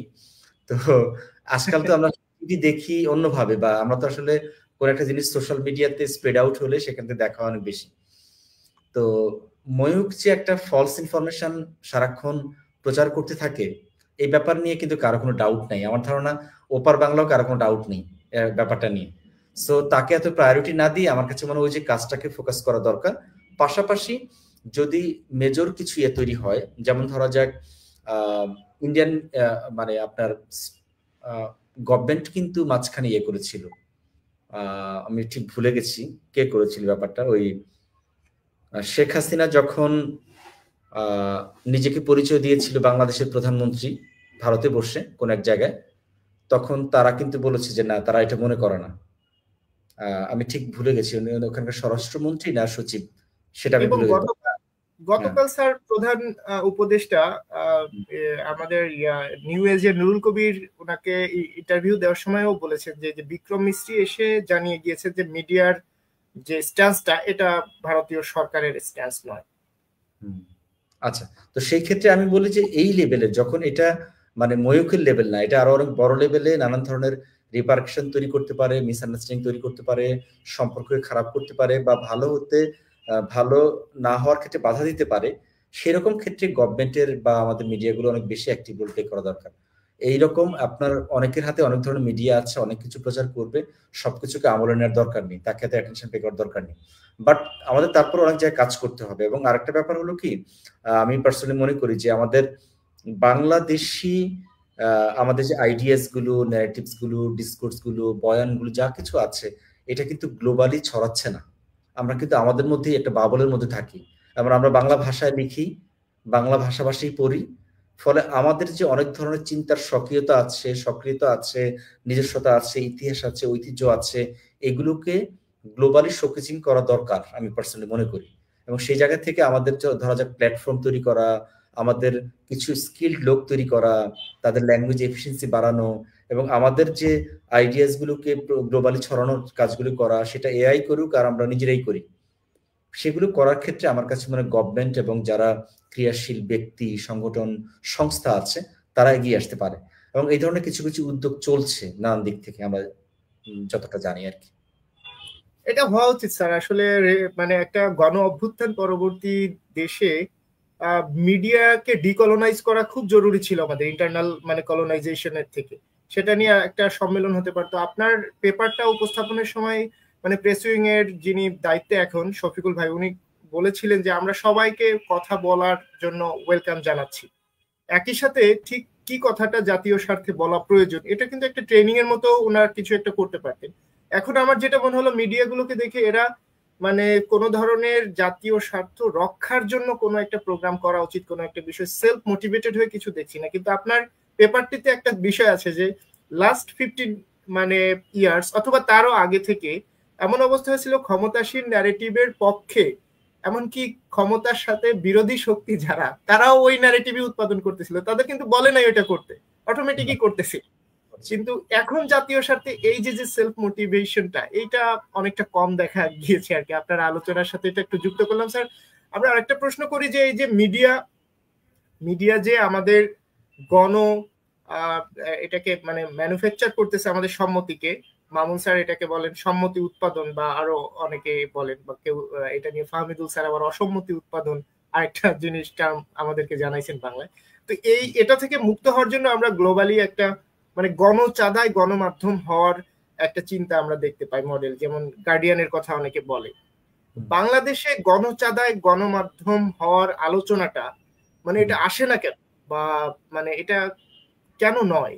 কি কি করে আমরা গণচাঁদায় গণমাধ্যম করতে পারি? তাহলে তো আমাদের কোনো এই মিডিয়া টাইকুন বা এই মিডিয়া মুঘল, এই সরকার বা এই গভর্নমেন্টের লোক, এই ব্যবসায়ী, তার হাতে তো আসলে আমাদের জিম্মি থাকতে হয় না। আমার ন্যারেটিভটা কোনো ধরনের ফিল্টারিং ছাড়াই আমার কাছে আসে। সেই গণচাঁদায় গণমাধ্যম হওয়াটা কেন হচ্ছে না স্যার? আগের আলোচনাটা একটু আমি একটা ইনপুট দেই, যে আমাদের মিডিয়াগুলো এখন যেটা হয়েছে যে আওয়ামী লীগ থাকা অবস্থা আওয়ামী লীগকে মানে প্রশ্নের পরিবর্তে প্রশংসা করতো, প্রেস কনফারেন্স রূপান্তরিত হয়েছে আমরা জানি। এখন আবার তার উল্টোটা, তাতে কিন্তু আমাদের কোনো লাভ হচ্ছে না। আলটিমেটলি সাংবাদিকতার কিন্তু কোনো লাভ হচ্ছে না। আলটিমেটলি যাহা বাহান্ন তাই তিপ্পান্ন, তারা স্তুতি চালিয়ে যাচ্ছে। আগে একটা গ্রুপকে করছে, আরেকটা গ্রুপকে করছে। তো আসলে সত্যি কথা কি, মানে আমাদের নেশন বিল্ডিং করতে হবে, নেশনটাকে বিল্ড করতে হবে, এবং সেই নেশন বিল্ড করার জন্য সরকার মানে এটা সরকারের দায় প্রথম, এবং সরকার এমন কিছু ইনস্টিটিউশন তৈরি করবে, পিপল তৈরি করবে, তাদেরকে ডিপ্লয় করবে, এমপ্লয় করবে, যারা সে তৈরি হয়, সেটা একটা। আর আপনার যে প্রশ্নটা গণচাঁদার গণমাধ্যম, আসলে মানে তার গণমাধ্যমের থ্রেট কিন্তু একটা হচ্ছে কর্পোরেট সেক্টর, একটা থ্রেট যারা মুনাফা কামাতে চায়, আর একটা থ্রেট কিন্তু গভর্নমেন্ট নিজেই। এখন গভর্নমেন্ট যদি গণতান্ত্রিক না হয়, সে যদি তার সমালোচনাকে কোনোভাবে অ্যাকোমোডেট না করে, তাহলে আপনি গণচাঁদা দিয়ে করলেন, ধরা যাক কথা অর্থে বলছি যে আমরা যখন একসময় বাসদ করতাম, সেখানে ভ্যানগার্ড পত্রিকা চাঁদা দিয়ে করতাম, বা একতা পত্রিকা চাঁদা দিয়ে করা হয়, ঠিক আছে? তো এখন সেটা আপনি সেটা না হয় করলেন, কিন্তু আপনি কি গভর্নমেন্টের চূড়ান্ত সমালোচনা করতে পারবেন? গণচাঁদা দিয়ে করলেন, আপনি হয়তো কর্পোরেট প্রভাবিত হলেন না, কিন্তু গভর্নমেন্টের সমালোচনা করতে পারবেন না, তার কারণ গভর্নমেন্ট তো আপনাকে সেই স্পেস দিবে না। ফলে দুইটা কাজ সমান্তরালই করতে হবে। একটা হচ্ছে ডেমোক্রেসিকে এনশিওর করা, যেন গভর্নমেন্ট চাইলে ইন্টারফেয়ার না করতে পারে। যেমন ধরেন ইউএস কনটেক্সটে বলি যে ডোনাল্ড ট্রাম্পের যত সমালোচনাই করুক, ডোনাল্ড ট্রাম্প কি সিএনএন বন্ধ করতে পারবে? পারবে না। বড়জোর ডোনাল্ড ট্রাম্প বলতে পারবে এটা ফেক, সে বলছে এটা ফেক নিউজ, এইটুকু বলার রাইট তার আছে, কিন্তু সে কিন্তু বন্ধ করতে পারবে না। কিন্তু বাংলাদেশে কিন্তু আমরা দেখি সিএসডি বন্ধ হয়ে যায়, চ্যানেল 1 বন্ধ হয়, আমার দেশ বন্ধ হয়, দিগন্ত বন্ধ, এগুলো বন্ধ হয়ে যায়, দিগন্ত টেলিভিশন বন্ধ হয়ে যায়। আবার যখন এই সরকার ইসলামিক টিভি ইত্যাদি। তো যেটা বলছিলাম সেটা হচ্ছে যে আগে আমাদের ওই রকম রাজনৈতিক ব্যবস্থা বন্দোবস্ত দরকার, যেটা আমাদেরকে মানে কোনো বিরুদ্ধ মত বা ভিন্ন মতকে কোনোভাবে কোণঠাসা করবে না, এটা এক। তারপরে হচ্ছে কর্পোরেট সেক্টর আধিপত্য কিভাবে কমানো যায় সেটা নিয়ে, এবং সেই ক্ষেত্রে গণচাঁদার গণমাধ্যম একটা অল্টারনেটিভ মিডিয়া আকারে হয়তো ভাবা যায়, আমি জানি না এটা নিয়ে কোনো উদ্যোগ কোনো দিক থেকে কিছু আছে কিনা, সেটা হয়তো ভাবা যেতে পারে, বাট এটা একটা বিশাল ব্যাপার যদি সেটা করতে পারে, যে অল্টারনেটিভ কোনো মিডিয়া ধারণা এরকম গণচাঁদার গণমাধ্যম। কোনো আইডিয়া কি আপনার আছে গ্লোবালি কারা করছে? স্যার দ্য গার্ডিয়ানের মনে হয় পাবলিকের ফান্ডিং এ চলে, গার্ডিয়ান ব্রিটেনের। গার্ডিয়ানের ব্যাপারে এক্স্যাক্টলি আমি জানি না, মানে গার্ডিয়ান কি ইয়ে করে সেটা হয়তো জেনে ইয়ে করতে হবে। আর যদি স্যার বিশ্বে নাও থাকে, তাহলেও আমরা যদি মুষ্টি সংগ্রহ করি, এটা তো অপরাধ নয়, মানে পলিটিক্যাল পার্টির ডোনেশন না, তা তো না, কিন্তু আমি বলছি চিন্তা করা যায় কিনা স্যার, মানে বাংলাদেশে তো আমাদের তো 18 কোটি মানুষ, এটা কম না স্যার।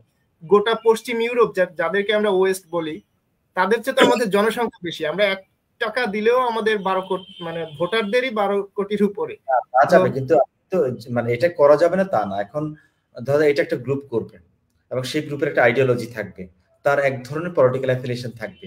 ধরা যাক কোন একটা গ্রুপ যারা একটু লেফট ইনক্লাইনিং, তারা যদি করে, তাহলে কিন্তু ইসলামিক পলিটিক্যাল পার্টিগুলো কিন্তু আবার অত বেশি ইয়া করবে না, সাপোর্ট দিবে না। আবার সে যদি প্রো ইসলামিক হয়, আবার এরা দিবে না।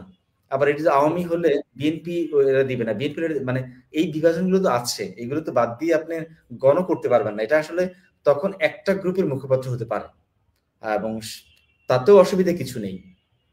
সেই রকমও হওয়া হয়তো সম্ভব, সেটা হয়তো ভাবা যায় আর কোনোভাবে। Thank you sir. স্যার আমরা একটু আরেকটা বিষয় জানতে চাই, শুধু গণমাধ্যম বলতে তো শুধু সংবাদ মাধ্যম বা নিউজ চ্যানেল না, এর মধ্যে আমরা আপনাদের মাধ্যমেই জেনেছি এর মধ্যে সিনেমা আসে, সঙ্গীত, কখনো নাটক, এগুলোও গণমাধ্যম হয়ে উঠতে পারে, বা এর মধ্যে গণমাধ্যমের বৈশিষ্ট্য আছে, বা সিনেমা নিজেই গণমাধ্যম। তো আমরা মানে আমাদের বাংলাদেশের ইতিহাসে লাস্ট 15 ইয়ার্সে দেখছি পুলিশকে সিনেমা বানাতে আসতে, বা রাষ্ট্রীয় পৃষ্ঠপোষকতায় বিভিন্ন সঙ্গীত ইত্যাদি। পুলিশ আসলে কেন সিনেমা বানাতে আসলো স্যার? এটার কি কোনো গণমাধ্যম তাত্ত্বিক কোনো মানে দৃষ্টিকোণ আছে কিনা? মানে পুলিশ সিনেমা বানাতে কেন, মানে এটার কারণ কি স্যার? শুনেন, মানে আমাদের পুলিশ কেন, মানে আমি এই ইনফরমেশনটা জানি না, বাট না জানলে অসুবিধা নেই, আলোচনা করতে অসুবিধা নেই। ওনারা কয়েকটা সিনেমা বানিয়েছেন স্যার, 2টা বা 3টা, ঢাকা অ্যাটাক এরকম। দেখেন, পুলিশ কিন্তু পুলিশের যে কাজ, সেই কাজটা ঠিকঠাক মতো না করে তারা সিনেমা বানাতে যাচ্ছে। এখন আমি এটাকে সরাসরি পুলিশের দোষ দিব না। আমার কাছে মনে হচ্ছে আমরা রাষ্ট্রকে তৈরি করতে ব্যর্থ হয়েছি। রাষ্ট্রকে যদি আমরা তৈরি করতে পারতাম, তাহলে পুলিশ পুলিশের কাজ করবে, শিক্ষক শিক্ষকের কাজ করবে, শিক্ষার্থী শিক্ষার্থীর কাজ করবে, তাই হতো। এখন আমাদের সিনেমার ক্ষেত্রে বড় সমস্যা হয়েছে, আমার গতকালকে একটা জায়গায় আলাপ করতে হয়েছে আমাদের, যে ধরা যাক আমাদের এফডিসি সবচেয়ে ইন্ডাস্ট্রি, ফিল্ম ইন্ডাস্ট্রি আর কি, এফডিসিটা আসলে গত 25-30 বছর ধরে এটাকে অকার্যকর করে রাখা হয়েছে। এটা কেবলমাত্র আওয়ামী লীগ না, তার আগে থেকে সম্পূর্ণ জি অকার্যকর। যেখানে 1600 সিনেমা হল ছিল, সেখান থেকে কমে 150 সিনেমা হল হয়েছে, এবং তাও প্রায় 70টার মতো অ্যাক্টিভ থাকে। হয়তো ঈদের সময় বাকিগুলো ওপেন করে, ঈদের সময়, ঈদ মৌসুমে আর কি। তো সেই দিক থেকে যদি আপনি দেখেন তাহলে আহ, আমাদের সিনেমার বাজারটা নষ্ট করে আমাদের ভালো কিছু মুভি হয়েছে এই সময়, এগুলো সেগুলো কিন্তু আউট অফ এফডিসি থেকে হয়েছে সেই সিনেমাগুলো। তার ফলে জি এফডিসিটা বিকশিত হোক, এবং সেখানে কোন ধরনের ব্যক্তি বা ব্যক্তিবর্গকে দায়িত্ব দিলে, কিভাবে ফান্ডিং করলে। এবং আমরা এটাও শুনেছি যে কালকে আলাপ থেকে যে টাঙ্গাইল বা গাজীপুরের দিকে সম্ভবত প্রায় 100-150 একর জমি ফিল্ম সিটি করার জন্য দেওয়া হয়েছে সেই 14 সালে, 13-14 সালে। এবং সেটা এখনো সেখানে কিছুই করা হয়নি গত আপনার 11 বছর ধরে। বুঝতে পারছেন কি পরিমাণ জমি। তার ফলে আমাদের যে রিসোর্স যা কিছু আছে, এমনকি এই আলাপত উঠেছে যে আপনার আজকে হয়তো প্ল্যান করা হলো আমি কিছু মানে ইনস্ট্রুমেন্ট কিনবো, ক্যামেরা থেকে শুরু করে। এই প্ল্যান বাস্তবায়ন করে অর্থ ছাড় পেতে পেতে 5-7 বছর লেগে যায়। তার ফলে আজকে আপনি প্ল্যান করবেন 2023-24-25 সালের কোনো মডেল কিনবেন, এটা প্ল্যান করে বাস্তবায়ন হবে 30 সালে, তখন এটা অলরেডি 7 বছর পিছিয়ে যাবে। তো এই পরিমাণ আমলাতান্ত্রিকতা, আপনার অদক্ষতা, আপনার মানে স্লোনেস এখানে ইয়ে করছে। ফলে আমি যেটা ফিল করি সেটা হচ্ছে যে এগুলোকে এই ইনস্টিটিউশন গুলোকে ঢেলে সাজাতে হবে আসলে। এটাকে মানে একটা বৈপ্লবিক চেঞ্জ আনতে হবে। বৈপ্লবিক চেঞ্জ না আনলে আমরা যা এক্সপেক্ট করি যে গণমানুষের হয়ে এই ধরনের কাজগুলো করবে বা রাষ্ট্রের হয়ে, সেটা হবে না। আমাদের একটা বায়োপিক, মুজিবের উপর একটা বায়োপিক বানানোর জন্য সবচেয়ে ব্যয়বহুল ছবি 83 কোটি টাকার 53 কোটি টাকা বাংলাদেশ গভর্নমেন্ট দিয়েছে, এবং সেখানে আর্টিস্টের বাইরে বাকি প্রায় সবই হচ্ছে ইন্ডিয়ার। প্রধান যে 10টা ডিপার্টমেন্ট সব ইন্ডিয়ার, ডিরেক্টর সহ। তাহলে আপনি জি কি রাস্তা তৈরি করলেন যে স্বাধীনতার 55 বছর 54 বছর পরও আপনার মানে আপনি দাবি করছেন জাতির পিতা, আপনার জাতির পিতার যে একটা বায়োপিক তৈরি করার জন্য আপনি তৈরি করতে পারলেন না, একজন ডিরেক্টর নাই। এবং সব আরেকজন যে মানুষকে আনতে হয়। মেকআপ আর্টিস্ট, আপনার মানে কস্টিউম আর্টিস্ট থেকে শুরু করে যা কিছু মিউজিক ডিরেক্টর, এবং সবকিছু হচ্ছে ইন্ডিয়ান। এবং তারা এখান থেকে আপনার 2/3 টাকা নিয়েছে কেবলমাত্র। এবং শুরুর দিকে বঙ্গবন্ধু যে ওনার রোল করার জন্য 5 জন ইন্ডিয়ান আপনার আর্টিস্টের কথা ভাবা হয়েছিল, 5 জন। অমিতাভ বচ্চন থেকে শুরু করে প্রসেনজিৎ, 5 জন। তারপরে শেষ পর্যন্ত নানান কারণে না মিলতে পেরে বাংলাদেশ থেকে মানে প্রাইম যে প্রোটাগনিস্ট ওনার শুভকে নেওয়া হয়েছে। তাহলে বুঝতে পারছেন যে আসলে আমরা আমাদের প্রতিষ্ঠান দাঁড় করাতে পারিনি, কেবলমাত্র আমরা অর্থ দিচ্ছি, জানান ইনভেস্ট করছি, বাট সেটার সাস্টেনেবল কিনা, তাতে আমার প্রতিষ্ঠানগুলো দাঁড়াচ্ছে কিনা, সেই ব্যাপারগুলো ঘটছে না। সো যেটা বলেন, পুলিশ পুলিশ যে কাজটা করছে, সিনেমা বানাচ্ছে, এটা তো পুলিশের কোনোভাবে কাজ না। বরঞ্চ পুলিশ যে কাজটা করতে পারে সেটা হলো যে তাদের প্রতিষ্ঠানের পক্ষে এক ধরনের বিজ্ঞাপন কিংবা প্রতিষ্ঠানের ইমেজ তৈরি করার স্বার্থে তারা একটা সরি তারা একটা মুভিকে প্রডিউস করতে পারে। বড় প্রডিউস বলতে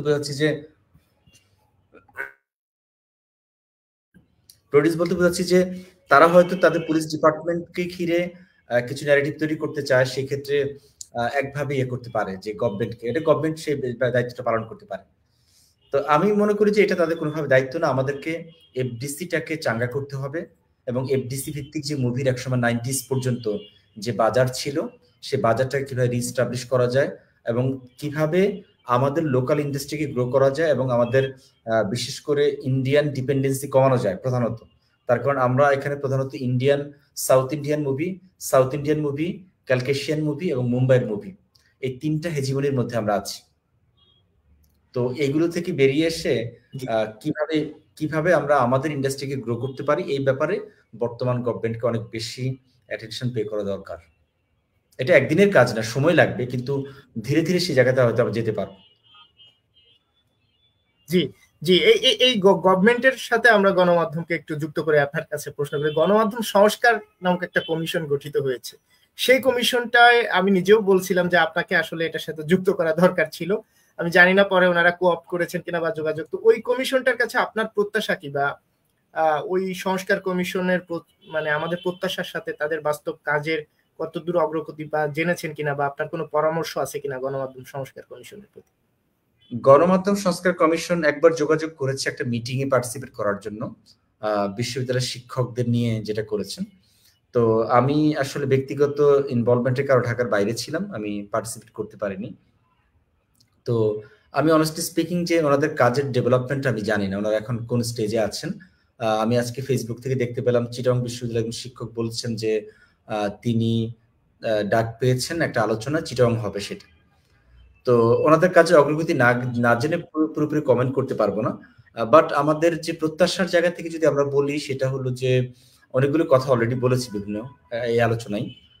একটা হলো যে জনবিরোধী কিংবা সাংবাদিকতা বা সাংবাদিক বিরোধী যে নীতিমালাগুলো আছে সেগুলোকে নাম্বার 1 বাদ দেয়া, কিংবা যে ধারাগুলো আছে বাদ দেয়া, এবং যেই ধরনের যে নীতিমালাগুলো আপনার করা হয়েছে, আমরা দেখেছি যে রোজিনা ইসলামকে অফিসিয়াল সিক্রেটস অ্যাক্ট, যেটা সেই 1923 সালে এসেছিল, সেই অফিসিয়াল 23, হ্যাঁ, সে 100 বছর পরে সেই অফিসিয়াল সিক্রেটস অ্যাক্ট দিয়ে রোজিনা ইসলামকে অ্যারেস্ট করা হয়েছে সচিবালয় থেকে, এবং যেটা মাস 2 আগে তিনি অব্যাহতি পেয়েছেন, জামিন পেয়েছেন। আচ্ছা, আমরা দেখি যে সেই 1861 সালের অভিনয় নিয়ন্ত্রণ আইন ব্যবহার করে সেন্সর বোর্ড, মানে সেই আইনটা এখনো না, সেই আইনটার আপনার অপভ্রংশ, মানে এখন যে আপনার সেন্সর বোর্ড সেটাকে ইউটিলাইজ করে দেখা যায় যে হয়তো শনিবার বিকেলকে রিলিজ দিল না, স্যাটারডে আফটারনুন। হ্যাঁ, তো এখন আপনার কলোনিয়াল পিরিয়ডে কলোনিয়াল রুলাররা নেটিভদেরকে শাসন করার জন্য,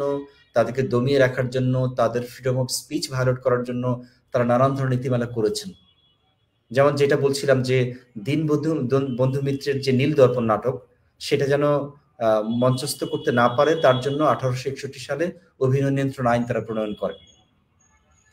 তো আমরা যদি সেই কলোনিয়াল লিগেসি থেকে বের হতে না পারি, সেই অফিসিয়াল সিক্রেটস অ্যাক্ট দিয়ে 100 বছর পরেও যদি অ্যারেস্ট করা হয়, তাহলে তো হবে না। আমাদেরকে প্রথমত কলোনিয়াল লিগেসি থেকে বের হতে হবে, এবং এই ধরনের মনস্তত্ত্ব থেকে বের হতে হবে যে আমরা আইন বা নীতিমালা করব, যে আইন এবং নীতিমালাগুলো হচ্ছে জনস্বার্থে এবং সাংবাদিকদের মানে সহায়ক ফোর্স আকারে কাজ করে, তারা যেন গাইডলাইন আকারে কাজ করে, এটা কোনোভাবে যে তাদের নিপীড়নের হাতিয়ার হিসেবে কাজ না করে। সো এই ধরনের নীতিমালা কিংবা রুলস গুলো বা রেগুলেশনস গুলো বা ধারাগুলো বাদ দেয়া।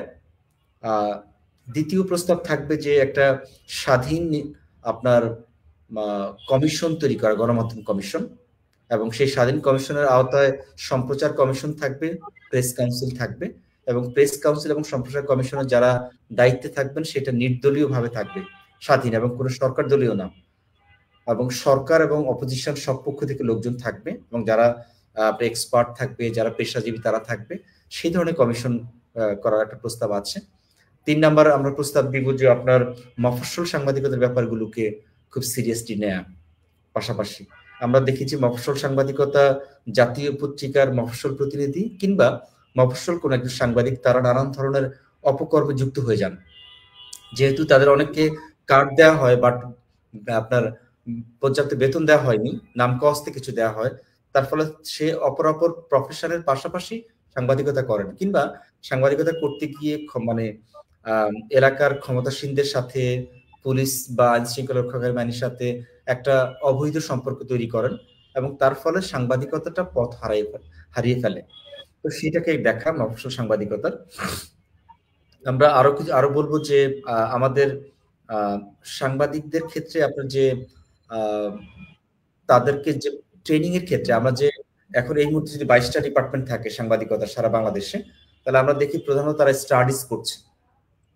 ফলে স্টাডিজের পরিবর্তে তারা যদি হ্যান্ডস অন এক্সপিরিয়েন্স নিতে চায়, এবং তাদের সেই ধরনের ট্রেনিং, মানে সেই ধরনের ওরিয়েন্টেশন তৈরি করা, যে বিদ্যমান যে ডিপার্টমেন্টগুলো আছে সেখানে, পাশাপাশি পিআইবি বা নিমকো বা এই ধরনের ইনস্টিটিউট যেগুলো আছে, ফিল্ম আর্কাইভ, এগুলো তারা আরো প্রচুর মানে আপনার দক্ষ জনবল তৈরি করার ক্ষেত্রে এগিয়ে আসতে পারে এবং তাদেরকে ট্রেনিং এর ব্যবস্থা করতে পারে, সেগুলো আরেকটা ব্যাপার।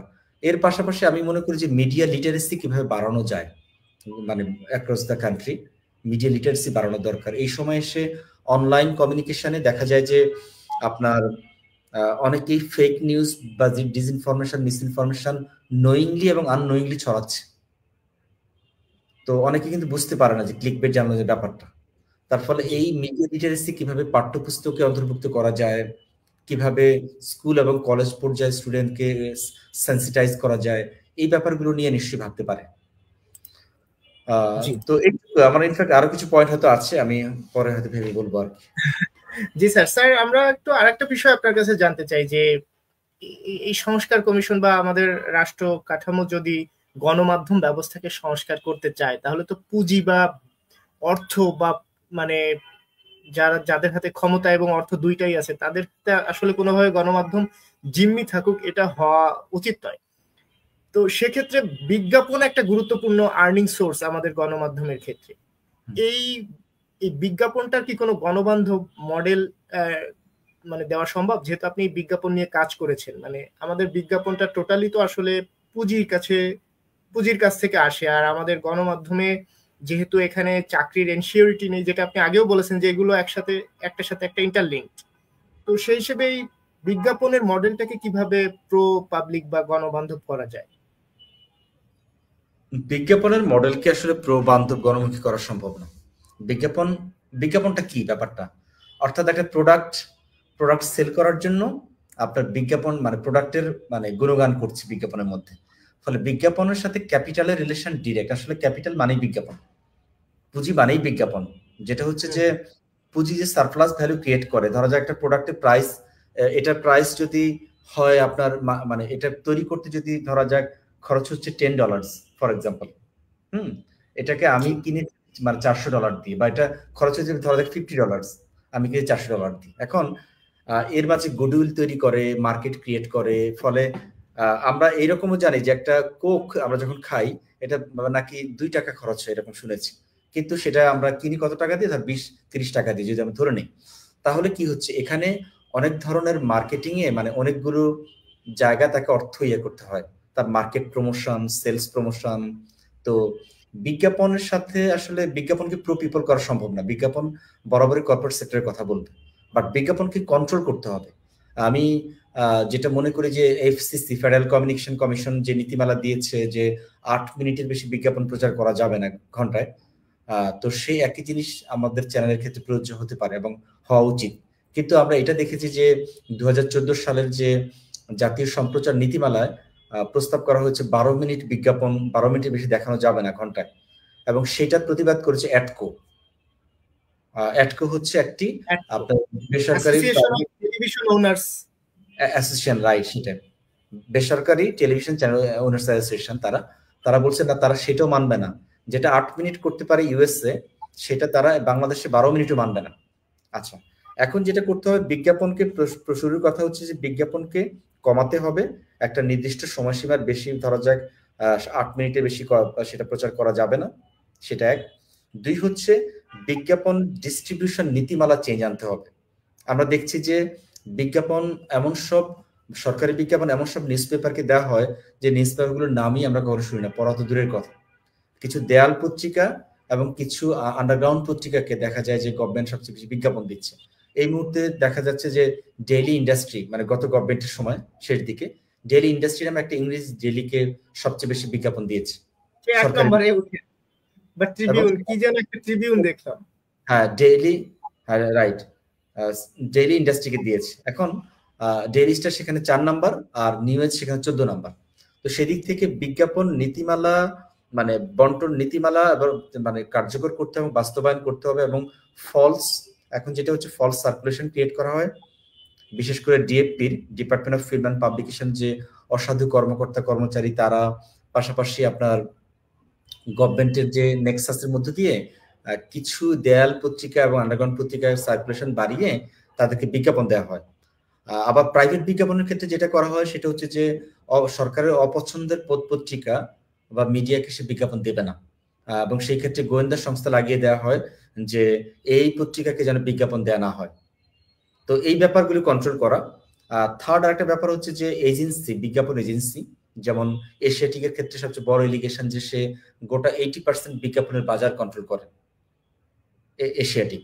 সো প্রধান 4টা আপনার চ্যানেলের সাথে তাদের একটা নেক্সাস আছে, এজেন্সির এবং চ্যানেলগুলো বা মিডিয়াগুলো। এই নেক্সাস ওয়ার্ক করে, ফলে অপর চ্যানেলগুলো বিজ্ঞাপন কম পায় এবং পৃথিবীর সর্বনিম্ন রেটে বিজ্ঞাপন পায়। তো এই ব্যাপারগুলো ডিল করতে হবে গভর্নমেন্টকে।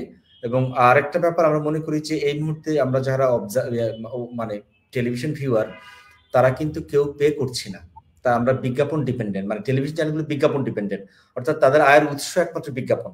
ফলে আমরা যদি টেলিভিশন সাবস্ক্রাইব করি চ্যানেল কিংবা পে চ্যানেল স্টার্ট করি, সেই ক্ষেত্রে সেটা আরেকটা মডেল হতে পারে। পে চ্যানেলে আমরা যেমন ওটিটির ক্ষেত্রে আমরা ধরা যাক চরকি বা হইচই ইত্যাদি আমরা সাবস্ক্রাইব করি, সো একইভাবে আমরা ধরা যাক চ্যানেল এক্স, চ্যানেল ওয়াই বা চ্যানেল জেড আমরা সাবস্ক্রাইব করব। এবং যদি সাবস্ক্রাইব করি তাহলে একটা অডিয়েন্সের একটা সেন্স অফ বিলঙ্গিংনেস তৈরি হয়, পাশাপাশি একটা ওনারশিপ তৈরি হয়, এবং এই ওনারশিপের ফলে একটা জবাবদিহিতার জায়গা তৈরি হয়, এবং মানে তখন সেই চ্যানেলগুলো মানে অডিয়েন্সের পক্ষে কথা বলবে, তার কারণ সে তার জন্য পে করছে। আর সে যদি কথা না বলে তখন আপনি সাবস্ক্রাইব করে দিবেন। তো সেই ক্ষেত্রে আমরা মনে করছি যে এই ব্যাপারগুলো ফলো করা যেতে পারে বিজ্ঞাপনের ক্ষেত্রে। আর আরেকটা ব্যাপার ইম্পর্টেন্ট, সেটা হচ্ছে যে সাংবাদিকদের যে বেতন কাঠামো, এটা সিগনিফিক্যান্ট চেঞ্জ করা দরকার। আসলে প্রথম সারি কয়েকটা পত্রিকার বাইরে বাকিরা 9th ওয়েস বোর্ড বাস্তবায়ন করছে না, আর টেলিভিশন চ্যানেলের জন্য কোনো ওয়েস বোর্ডই নেই, এবং তাদের বেতন হচ্ছে স্টার্ট করে 15,000 দিয়ে। একটা ইউনিভার্সিটি পাশ করা গ্র্যাজুয়েটকে বেতন শুরু করে 15 থেকে 17,000 টাকা দিয়ে। তো সেই ক্ষেত্রে মানে কিছু ব্যাপার গভর্নমেন্টকে, মানে এই যে আপনার গণমাধ্যম যে কমিশন, তাদেরকে আমরা প্রস্তাব দিতে পারি যে যদি 3 মাস বেতন বন্ধ থাকে কোনো চ্যানেল বা মিডিয়ার, তাহলে তাদেরকে শোকজ করা হবে, এবং তারা শুরুতেই রেজিস্ট্রেশন যখন পাবে কিংবা লাইসেন্স পাবে, তাদেরকে এনশিওর করতে হবে তারা নিয়মিত মানে মাসের প্রথম 1 থেকে 5-এর মধ্যে বেতন দেবে, এবং তারা একটা গুড স্যালারি দিবে, এবং তারা ওয়েজ বোর্ড বাস্তবায়ন করবে, এবং তারা যদি বাস্তবায়ন না করতে পারে তাহলে তাদের বিরুদ্ধে অভিযোগ যাবে স্বাধীন এবং স্বতন্ত্র নির্বাচন কমিশনের আপনার গণমাধ্যম কমিশনের কাছে। তো এইভাবে আমরা হয়তো ব্যাপারটাকে একটু লাগাম টেনে ধরতে পারি আর কি। অনেক ধন্যবাদ স্যার, খুব প্রয়োজনীয় কথা বলেছেন। আশা করি যারা গণমাধ্যম সংস্কার কমিশনে রয়েছেন সদস্য এবং এই সরকারের, আমি তাদের কাছেও এই ভিডিও অনুষ্ঠানের পরে আমি শেয়ার করব। আশা করি এই মূল্যবান কথাগুলো থেকে তারা কিছুটা হলেও নিয়ে জাতিকে উপকৃত করবেন।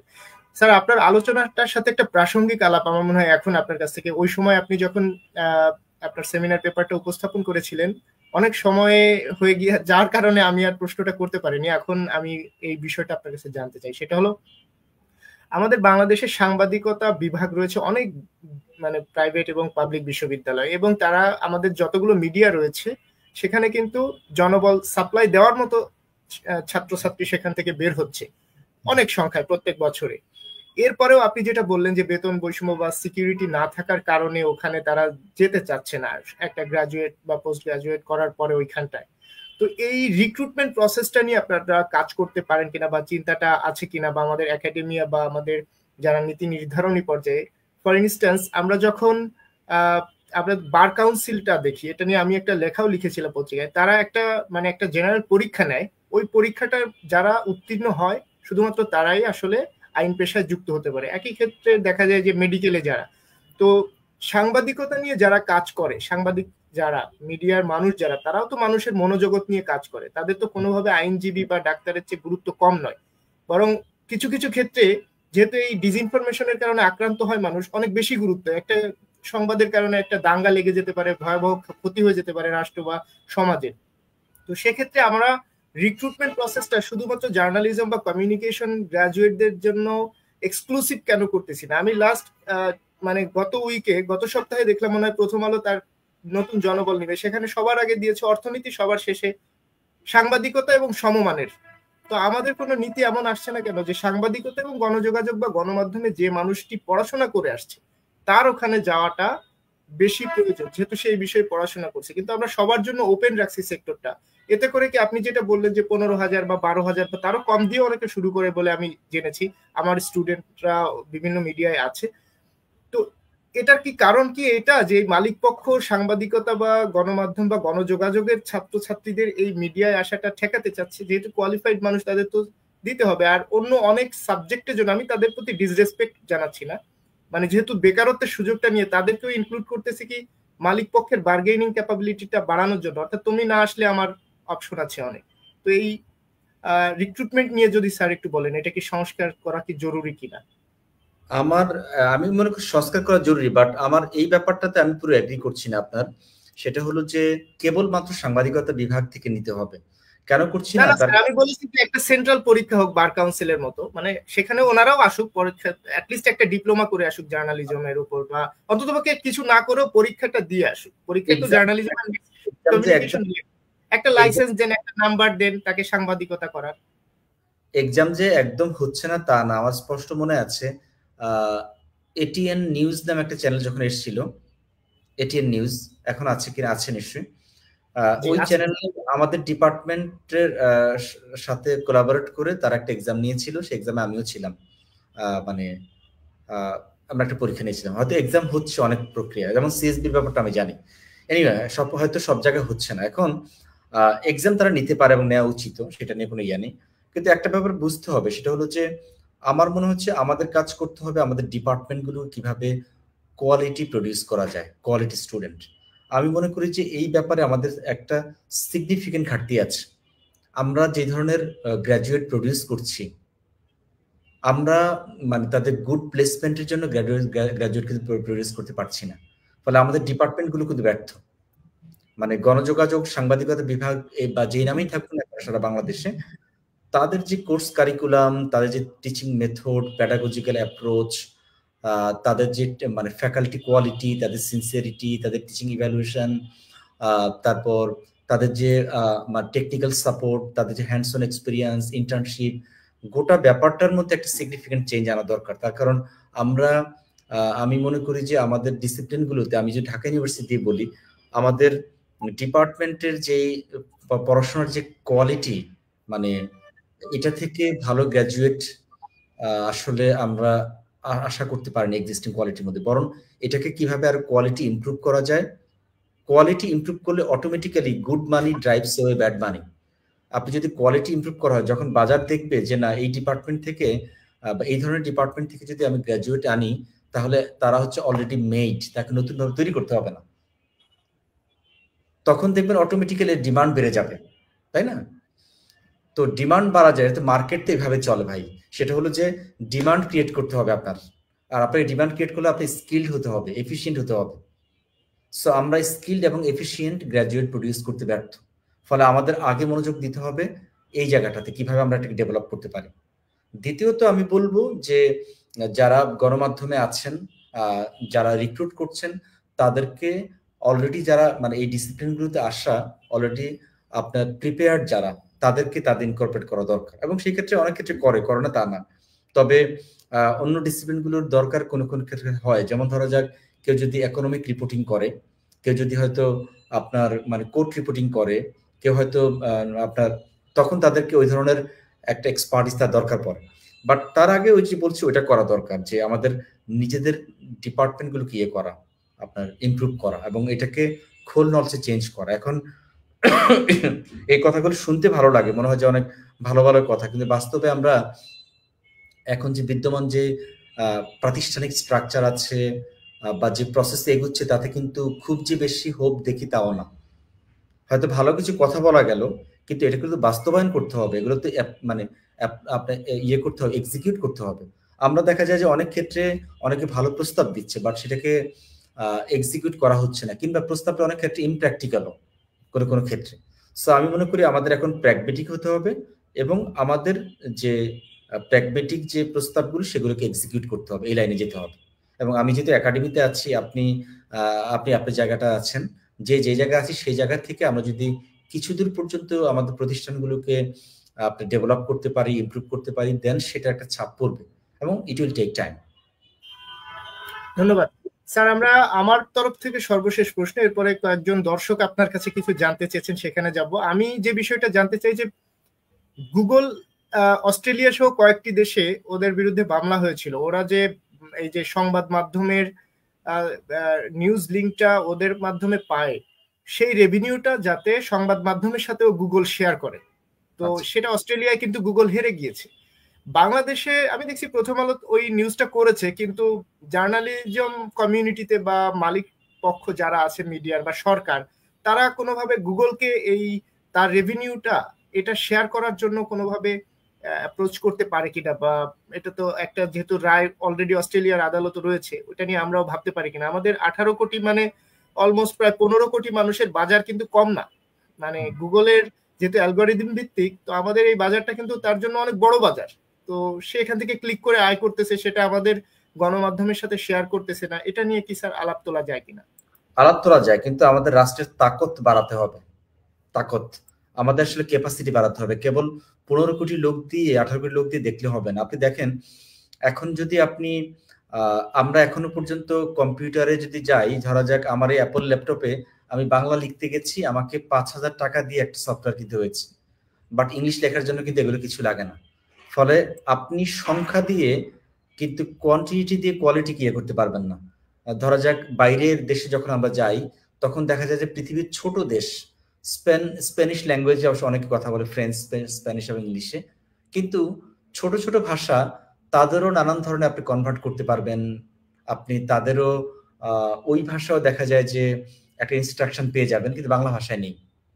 তো বাংলা ভাষা কিন্তু 6th largest language in terms of population, around 30 crore population আপনার কথা বলছে বাংলা ভাষা।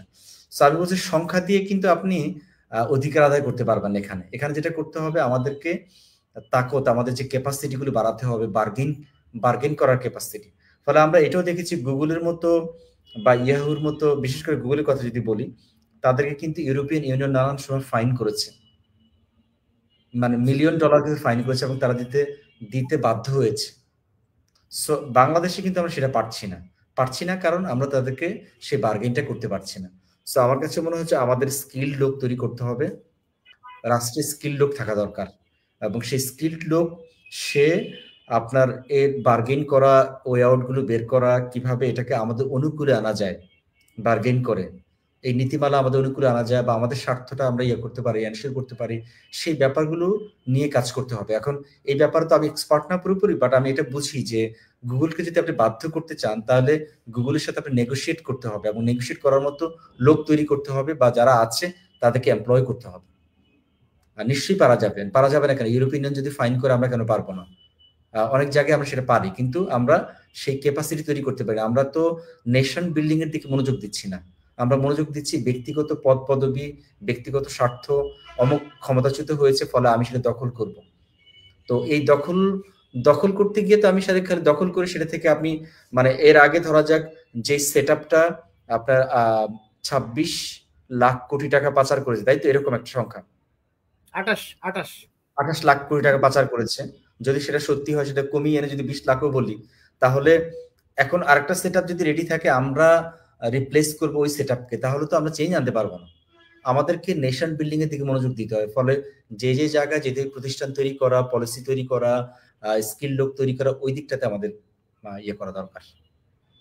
ধন্যবাদ স্যার। আসলে প্রশ্ন শেষ করে ফেলছিলাম, আপনি যে 28 লাখ এনে আর একটা প্রশ্ন মাথায় দিলেন স্যার। আপনি টিআইবি নিয়ে একটা গবেষণা করেছিলেন, টিআইবির যে করাপশনের যে ইন্ডেক্স, এইটার ভেতরে মানে আপনি মনে হয় বাংলাদেশ বা পুরো পৃথিবীতে প্রথম মনে হয় এটা প্রশ্ন তুলেছিলেন যে তাদের ইন্ডেক্সের মধ্যে কোনো একটা এজেন্ডা বা কোনো কিছু থাকতে পারে। একটু টিআইবির দুর্নীতি সূচকের নেপথ্যের রাজনীতি নিয়ে যদি বলতেন স্যার আমাদের অল্প কথা। এটাই আপনার কাছে শেষ প্রশ্ন। এই লেখাটা অনেক আগে লিখেছি, তবে একটা কথা আপনাকে ভুল ধারণা করে দেয়, সেটা হচ্ছে যে আমি একমাত্র প্রথম না, আমি বিশেষ করে আফ্রিকান কনটেক্সটে বেশ কিছু লেখা আছে এই ধরনের। মানে আমাদের সাউথ এশিয়ান কনটেক্সটে মনে হয় আপনি প্রথম, কিন্তু বাংলাদেশ কনটেক্সটে আমি আর কাউকে দেখিনি যারা পোস্ট কলোনিয়াল লেন্স দিয়ে দেখছে টিআইবি কে। তো আমার আপত্তির জায়গাটা ছিল টিআইবির ক্ষেত্রে আপনার অনেকগুলো, সবগুলো রিকল করতে হবে, আগে লিখেছি তো। একটা হলো যে ধরা যাক টিআইবি যেটা করছে, ধরা যাক কোন একটা মাল্টিনেশনাল কর্পোরেশন, শেলের কথাই যদি আমি বলি, বাংলাদেশে যদি কোনো একটা অনিয়ম করে, যেমন মাগুরছড়া গ্যাস ক্ষেত্রে তারা 12,000 কোটি টাকা পুড়িয়ে ফেলেছে, হ্যাঁ, ওই সময়ের দিকে। এখন এটা কিন্তু এই ধরনের করাপশনের ক্ষেত্রে এই করাপশনটাকে করা হবে যে বাংলাদেশের করাপশন, এটা মানে ওর যে মাদার কান্ট্রি তার না। ফলে যেটা হচ্ছে অটোমেটিক্যালি মাল্টিনেশনাল কর্পোরেশন কোন একটা দেশে অপরাধ সংগঠন করলে, দুর্নীতি করলে, সেটা সেই দেশেরই, মানে সেই দেশে করাপশন আকারই হবে। তো এটা একটা প্রবলেমেটিক অ্যাপ্রোচ। তার ফলে আমরা বরাবর যেহেতু পেরিফেরিতে আছি, সেন্টার কিন্তু রেয়াত পেয়ে যাচ্ছে। আচ্ছা, এটা একটা।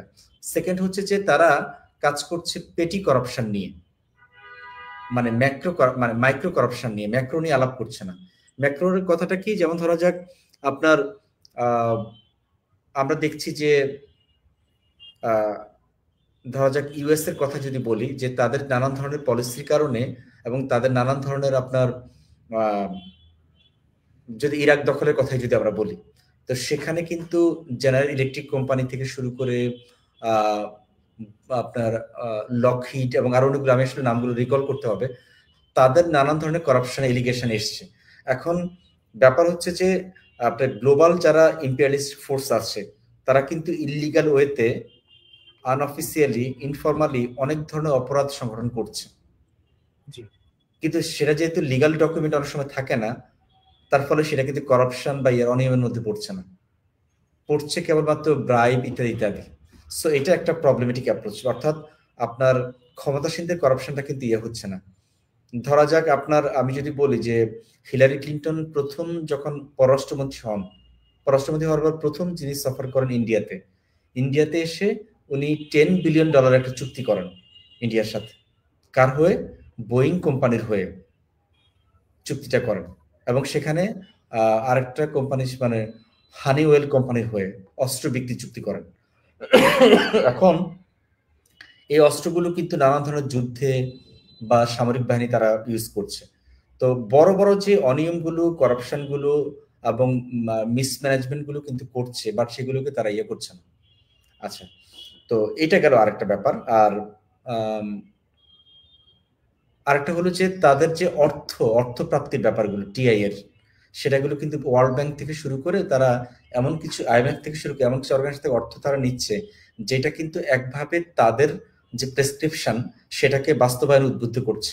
সো ইত্যাদি দেখিয়ে আমি যেটা বলছি, আলটিমেটলি প্রতি বছর যখন তারা করাপশন পারসেপশন ইন্ডেক্স দিচ্ছে, সেখানে আপনার দেখা যাচ্ছে যে গ্লোবাল নর্থ এবং সাউথের যে বিভাজন, দেখা যাচ্ছে যে নর্থ আটলান্টিক বেসড যে কান্ট্রিজ গুলো আছে, ইউরোপ এবং আমেরিকা বা কানাডা, তারা সবসময় থাকছে মানে তারা স্বচ্ছ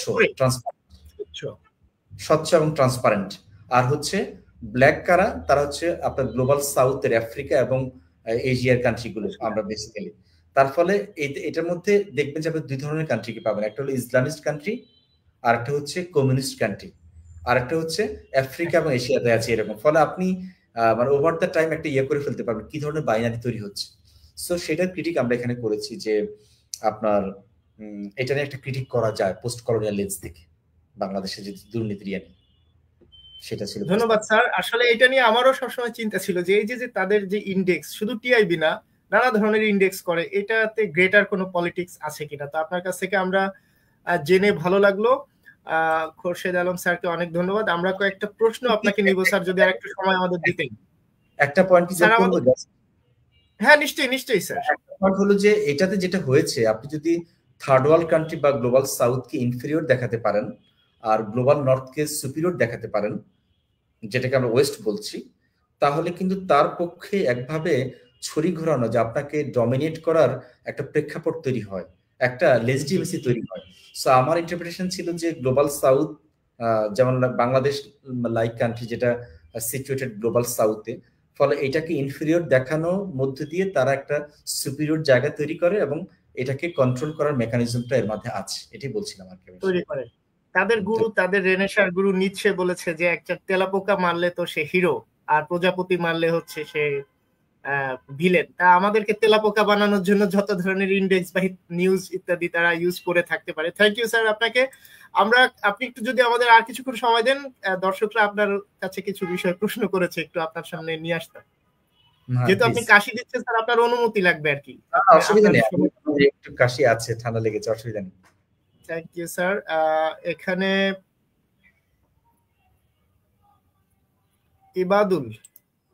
এবাদুল প্রশ্ন করেছে, শাসক গোষ্ঠীর পরিবর্তন বা সরকার পরিবর্তনের সাথে দেখা যায় গণমাধ্যমেও তাদের বয়ান পরিবর্তন আনে, এমনকি ঐতিহাসিক মীমাংসিত সত্যের বেলায়ও বিষয়টি গণমাধ্যমের নীতির আলোকে জানতে চাই। আচ্ছা, এখানে কি বলবো নাকি? হ্যাঁ জি স্যার, আপনার। আচ্ছা, এটা অ্যান্সারটা এরকম হবে। প্রথম কথা হলো যে শাসক গোষ্ঠীর পরিবর্তনের সাথে সাথে গণমাধ্যমের বয়ানের চেঞ্জ হয়। এখন এই যে বয়ানের চেঞ্জ হয়, এই বয়ানটা কিন্তু একটা হলো যে আগে যদি আওয়ামী লীগের স্তুতি করা হতো, এখন অ্যান্টাই আওয়ামী লীগ বা এখন কারেন্ট ফোর্সের স্তুতি করা হচ্ছে। সে অর্থে কিন্তু তারা নীতিবান, এক জায়গায় আছে, তারা ক্ষমতাকে তোয়াজ করছে, ক্ষমতা স্তুতি করছে। তো এই অর্থে কিন্তু বয়ানের চেঞ্জ হচ্ছে না। তারা বয়ানটা চেঞ্জ কোথায় করছে, যেটা হলো যে আপনার আমি বলবো যে এই জায়গাটায় যে আপনার গণমাধ্যমগুলোর নিজস্ব কোনো পলিসি আমরা খুব কম দেখি, যে সে আমরা যেটাকে বলি সত্যের পক্ষে, গণমানুষের পক্ষে থাকবে কিংবা নীতির পক্ষে থাকবে। তারা বরং ক্ষমতাসীনদের স্তুতি করছে। আর যখন ক্ষমতাসীনদের যে বয়ান, সে বয়ানটাকে তারা রিপ্রোডিউস বা প্রডিউস করছে এটা। তবে একটা কথা বলে রাখা ভালো, যে বাংলাদেশের এখন কিছুটা চেঞ্জ আসছে। বাংলাদেশের সেন্ট্রাল যে ইন্টেলিজেন্সিয়া এবং বাংলাদেশের কালচারাল যে ফন্ট, সেখানে আওয়ামী লীগ ক্ষমতা না থাকলেও আওয়ামী ন্যারেটিভ গুলো মুক্তিযুদ্ধ নিয়ে, সেকুলারিজম নিয়ে, বেঙ্গল ন্যাশনালিজম নিয়ে আওয়ামী ন্যারেটিভ গুলো কিন্তু ডমিনেট করেছে, এখন একটু কম করছে বরং হালে। সো মিডিয়া যদি বিএনপিরও হয়, আমি একটা এক্সাম্পল দিয়েছিলাম, এবং সিএসবি ধরো একটা চ্যানেল, এই সিএসবি গোটা সেট আপ করে দিয়ে গেছে ইন্ডিয়ান এনডিটিভি। তারপর আজকে একটা রিপোর্ট দেখলাম, বাংলাদেশ থেকে জাজ পাঠানো হচ্ছে ইন্ডিয়াতে ট্রেনিং নেওয়ার জন্য, 50 জন। তা আপনি দেখেন ব্যাপারগুলো কিন্তু, কিংবা আমাদের যে মিডিয়া, যেমন বিজ্ঞাপনী সংস্থা ক্ষেত্রে যদি বলি, ফিল্ম ইন্ডাস্ট্রি, সেখানে পোস্ট প্রোডাকশনের কাজগুলো ম্যাক্সিমামই একসময় ইন্ডিয়া করতো। আর প্রি প্রোডাকশনের কাজ কিংবা ডিরেকশনের কাজ তো একটু আগে বললাম যে মানে যে বায়োপিক বানাচ্ছে বঙ্গবন্ধুর উপর, সেটা করেছে ইন্ডিয়ান ডিরেক্টর এবং প্রধান 10টা ডিপার্টমেন্ট ইন্ডিয়ান লোকজন। তো সেদিক থেকে আমি বলবো যে ক্ষমতায় যেই থাকুক না কেন, বাংলাদেশে কিন্তু ইন্ডিয়ার আধিপত্য কিংবা যে হেজিমনিক বয়ান, আওয়ামী বয়ান বা ন্যারেটিভস, সেটা সেকুলারিজমের ক্ষেত্রে, মুক্তিযুদ্ধের ক্ষেত্রে, বেঙ্গল ন্যাশনালিজমের ক্ষেত্রে, সেটাই কিন্তু ডমিনেট করে। বাট এখন একটা চেঞ্জ আমরা দেখতে পাচ্ছি গত এক দশক ধরে, এবং বিশেষ করে এই গণ অভ্যুত্থানের পরবর্তীতে, যে আপনার কাউন্টার কিছু ন্যারেটিভস বা বয়ান হাজির হচ্ছে, যেটাকে আমি অ্যাপ্রিসিয়েট করি। পাশাপাশি এটাও বলে রাখি যে এই ন্যারেটিভের মধ্যে কারো কারো যে প্রবণতা দেখা যায়, যে 71-কে অস্বীকার করা, ডিমিন করা, তো আমি মনে করি সেটা কিন্তু কোনোভাবেই প্রথমত উচিত না, দ্বিতীয়ত সেটা ফ্রুটফুল হবে না, প্রোডাক্টিভ হবে না।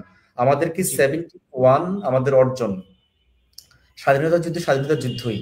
সো স্বাধীনতা যুদ্ধকে সমুন্নত রেখে এটার যে আওয়ামী ন্যারেটিভ গুলো তৈরি হয়েছে, এটা যে আওয়ামীকরণ হয়েছে, সেটাকে বরং অপোজ করে এটাকে কিভাবে জাতীয় স্বার্থে এবং জাতীয়করণ করা যায়, গণমানুষের করা যায়, সেই দিকে মনোযোগ দিতে হবে। ফলে আপনি যদি পুরোপুরি সেটাকে অমিট করার কথা ভাবেন, তাহলে কিন্তু সেটা বুমেরাং হয়ে যাবে, বরং সেটা আলটিমেটলি আওয়ামী লীগকেই রিস্টাবলিশ করবে। মোট কথা স্যার, আমাদের সত্য নিয়ে কাজ করতে হবে। সত্য যেখানে থাকে ঠিক সেই জায়গায় আমাদের দাঁড়াতে হবে। এখন সত্য আমার পোস্ট ট্রুথ সিনড্রোমের কারণে, আমার ব্যক্তিগত আবেগ, বদ্ধমূল ধারণার কারণে যদি সত্য আমার পক্ষে না থাকে, তারপরেও আমার সত্যের পক্ষে থাকতে হবে। সলিমুল্লাহ খান একটা কথা বলেন যে মানুষ, মানে উনি লাকাকে উদ্ধৃত করে, যে মানুষ নিজের ইচ্ছার বিরুদ্ধে যে সত্যের অধীন হয় সেটাই ইতিহাস। তো ওই ইতিহাসের পক্ষে আমাদের থাকতে হবে। স্যার ধন্যবাদ আপনাকে। আরেকজন একটা প্রশ্ন করেছেন, রিয়াদুল হক লিমন। আমার দেশ নামে সম্প্রতি একটি পত্রিকা এসেছে, যেটা বর্তমানে শীর্ষ নেতৃত্ব থাকা ব্যক্তিদের সম্পৃক্ততায় কথা উঠে এসেছে। প্রথম আলোর মতো প্রথম সারির পত্রিকাকে কয়েকটা সংবাদ প্রকাশের জেরে তাদের এমন সিদ্ধান্ত। আমি জানি না এটা কি মিন করছে। অন্যদিকে একজন সমন্বয়ক সময় টিভির সাংবাদিকদের বাধ্যতামূলক বহিষ্কারের চিঠি ধরিয়ে এসেছিল। এত বাইন্ডিং, এত ব্যারিয়ারের মধ্যে সংবাদ মাধ্যমের স্বাধীনতার জায়গাটা কোথায়? প্রথমত লিমনকে একটা সংশোধনী দেয়। হাসনাত ওখানে খালেদ মহিউদ্দিনকে স্পষ্ট জানিয়েছে সে কাউকে বহিষ্কারের জন্য কোনো ধরনের চিঠি দেয়নি, যেটা করেছে সংবাদ মাধ্যম, মানে সময় টিভি নিজের মতো করে। আর স্যার, মূল প্রশ্ন আপনার কাছে, এত বাইন্ডিং, এত ব্যারিয়ারের মধ্যে সংবাদ মাধ্যমের স্বাধীনতার জায়গাটা কোথায়? এটা সত্যি কথা যে আসলে আমরা যে ধরনের পরিবর্তন আশা করেছিলাম সেটা এখনো দেখছি না, কিন্তু আমরা এত দ্রুত হতাশ হতে চাই না। আমরা মনে করছি যে আমরা বর্তমান সরকারকে আরো সময় দিতে চাই, এবং তারা নির্বাচন সংস্কার কমিশন করেছে এবং তারা কাজ করছেন, এবং আমরা আশা করছি সেখান থেকে ভালো কিছু প্রস্তাব বেরিয়ে আসবে, এবং গভর্নমেন্ট সেই প্রস্তাবগুলোকে আমলে নিবে এবং এক্সিকিউট করবে। তো সেদিক থেকে আমি বলবো যে এখনই পরিপূর্ণ হতাশ হওয়ার সুযোগ নেই। আমরা গভর্নমেন্টকে সময় দেই, এবং সময় টেলিভিশনের ক্ষেত্রে যে বিতর্ক, সেটা আমরা হাসনাত আব্দুল্লাহর মুখ থেকে শুনেছি যে তিনি তেমনটি করেননি। ফলে এটার ক্লারিফিকেশন তিনিই দিতে পারবেন। তিনি প্রশ্নের মুখোমুখি হয়েছেন খালেদ মহিউদ্দিনের ঠিকানা প্রোগ্রামে। আর আমার দেশ পত্রিকা অনেকদিন বন্ধ করে রেখেছিল বিগত সরকার, নতুনভাবে চালু করেছে। আমি মনে করি যে একটা প্রতিযোগিতার জায়গা থাকা দরকার, মানে একটা কনস্ট্রাকটিভ বা প্রোডাক্টিভ অর্থে একটা কম্পিটিটিভ জায়গা তো স্পেস তৈরি করা দরকার। আমার দেশের মতো স্বাধীন এবং বস্তুনিষ্ঠ সাংবাদিকতা করবে, আবার প্রথম আলো তার মতো করে করবে, তার মাঝে অডিয়েন্স বা রিডার যেটাকে বেছে নেয় সেটাকে নেবে। তো সেই দিক থেকে মানে প্রথম আলোকে কাউন্টার দেওয়ার দরকার নেই, বরং আমার দেশ তার মতো করে যদি সত্যনিষ্ঠ হয়, বস্তুনিষ্ঠ হয় এবং ফ্যাক্টসকে তুলে ধরে, সেটাই এনাফ আমি মনে করি। ধন্যবাদ স্যার। আমরা একেবারে শেষ প্রশ্নটি নিচ্ছি, শীতের রাত অনেকক্ষণ আপনাকে রেখে দিয়েছি। মেহেদি হাসান প্রশ্ন করেছে, বিভিন্ন গ্রুপের কোম্পানির হাতে গণমাধ্যম থাকলে গণমাধ্যম কখনো স্বাধীন হবে না, এর উত্তরণের উপায় কি? এটার তো অ্যান্সার আমরা দিয়েছিলাম এর আগে, যে কর্পোরেট সেক্টরে গণমাধ্যম কখনো পরিপূর্ণ স্বাধীন হবে না। তবে যেটা হচ্ছে বিভিন্ন নীতিমালা তৈরি করা এবং সেটা প্রয়োগ করার মধ্য দিয়ে কন্ট্রোল করা যায়। যেমন ধরুন কাদেরকে লাইসেন্স দেওয়া হবে। আমাদের কাছে একটা হিসেব আছে যে বাংলাদেশে 93% পত্রিকার মালিকই হচ্ছে পত্রিকার সম্পাদক। ফলে সম্পাদক হওয়ার ক্ষেত্রে আগে যেমন সাংবাদিক সম্পাদক হতো, সেই প্রবণতা এখন কমে গেছে। আমরা কাদেরকে লাইসেন্স দেবে, কাদেরকে রেজিস্ট্রেশন দেবে, এই ব্যাপারগুলো গভর্নমেন্ট একটা স্বচ্ছ নীতিমালা করতে হবে এবং সেই ক্ষেত্রে যোগ্য ব্যক্তি এবং যারা রেলিভেন্ট ব্যক্তি এবং সাংবাদিকরা যেন সেগুলো পায় সেটাকে এনশিওর করা। বিজ্ঞাপনের ক্ষেত্রে কিছু কথা বলে সেগুলো ফলো করা, পাশাপাশি একটা স্বাধীন গণমাধ্যম কমিশন থাকবে এবং তারা স্বাধীনভাবে তদারকি করবে এবং যে সমস্ত ইস্যুসগুলো তৈরি হবে সেগুলোকে সুরাহা করবে। এই ব্যাপারগুলো হলে আমরা আশা করছি কিছুটা সে মানুষের হয়ে কাজ করার সুযোগ তৈরি হবে। ধন্যবাদ স্যার। আমাদের আজকে আসলে সবচেয়ে বেশিক্ষণ আলোচনা করলাম আপনার সাথে, এবং সত্যি বলতে এই অবস্থায় অনেকে আমাদের সঙ্গে দেখছেন, তাদের সবাইকে ধন্যবাদ। স্যারকে পেয়েও আমরা কৃতজ্ঞতা বোধ করছি।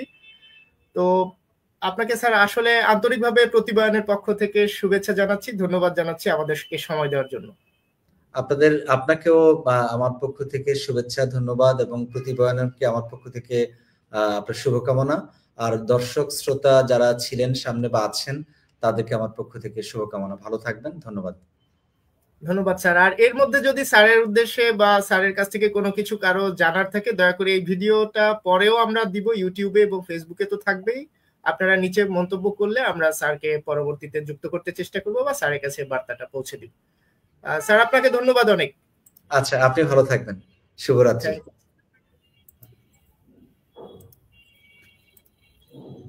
ধন্যবাদ এতক্ষণ যারা প্রতিবয়নের সঙ্গে ছিলেন। আর পৌষের এই রাতের আলোচনাটা আমরা এখানেই শেষ করছি। আমাদের আবার কথা হবে, আবার দেখা হবে অন্য কোনো বিষয় নিয়ে, যে বিষয়টি একটা প্রচলিত বয়ান আছে, যার একটা প্রতিবয়ান, সত্য নির্ভর প্রতিবয়ান থাকা প্রয়োজন, জানা প্রয়োজন। মানুষের সম্মতি বা অসম্মতি উৎপাদনের ক্ষেত্রে কোন ধরনের রাজনীতি কাজ করে সেটি জানা প্রয়োজন। সেই রকম কোনো বিষয় যদি আমরা আবারও পাই, সেটি নিয়ে আপনাদের সামনে আবার চলে আসবো। সবাই ভালো থাকবেন, আমাদের নিশ্চয়ই আবারও দেখা হবে, কথা হবে।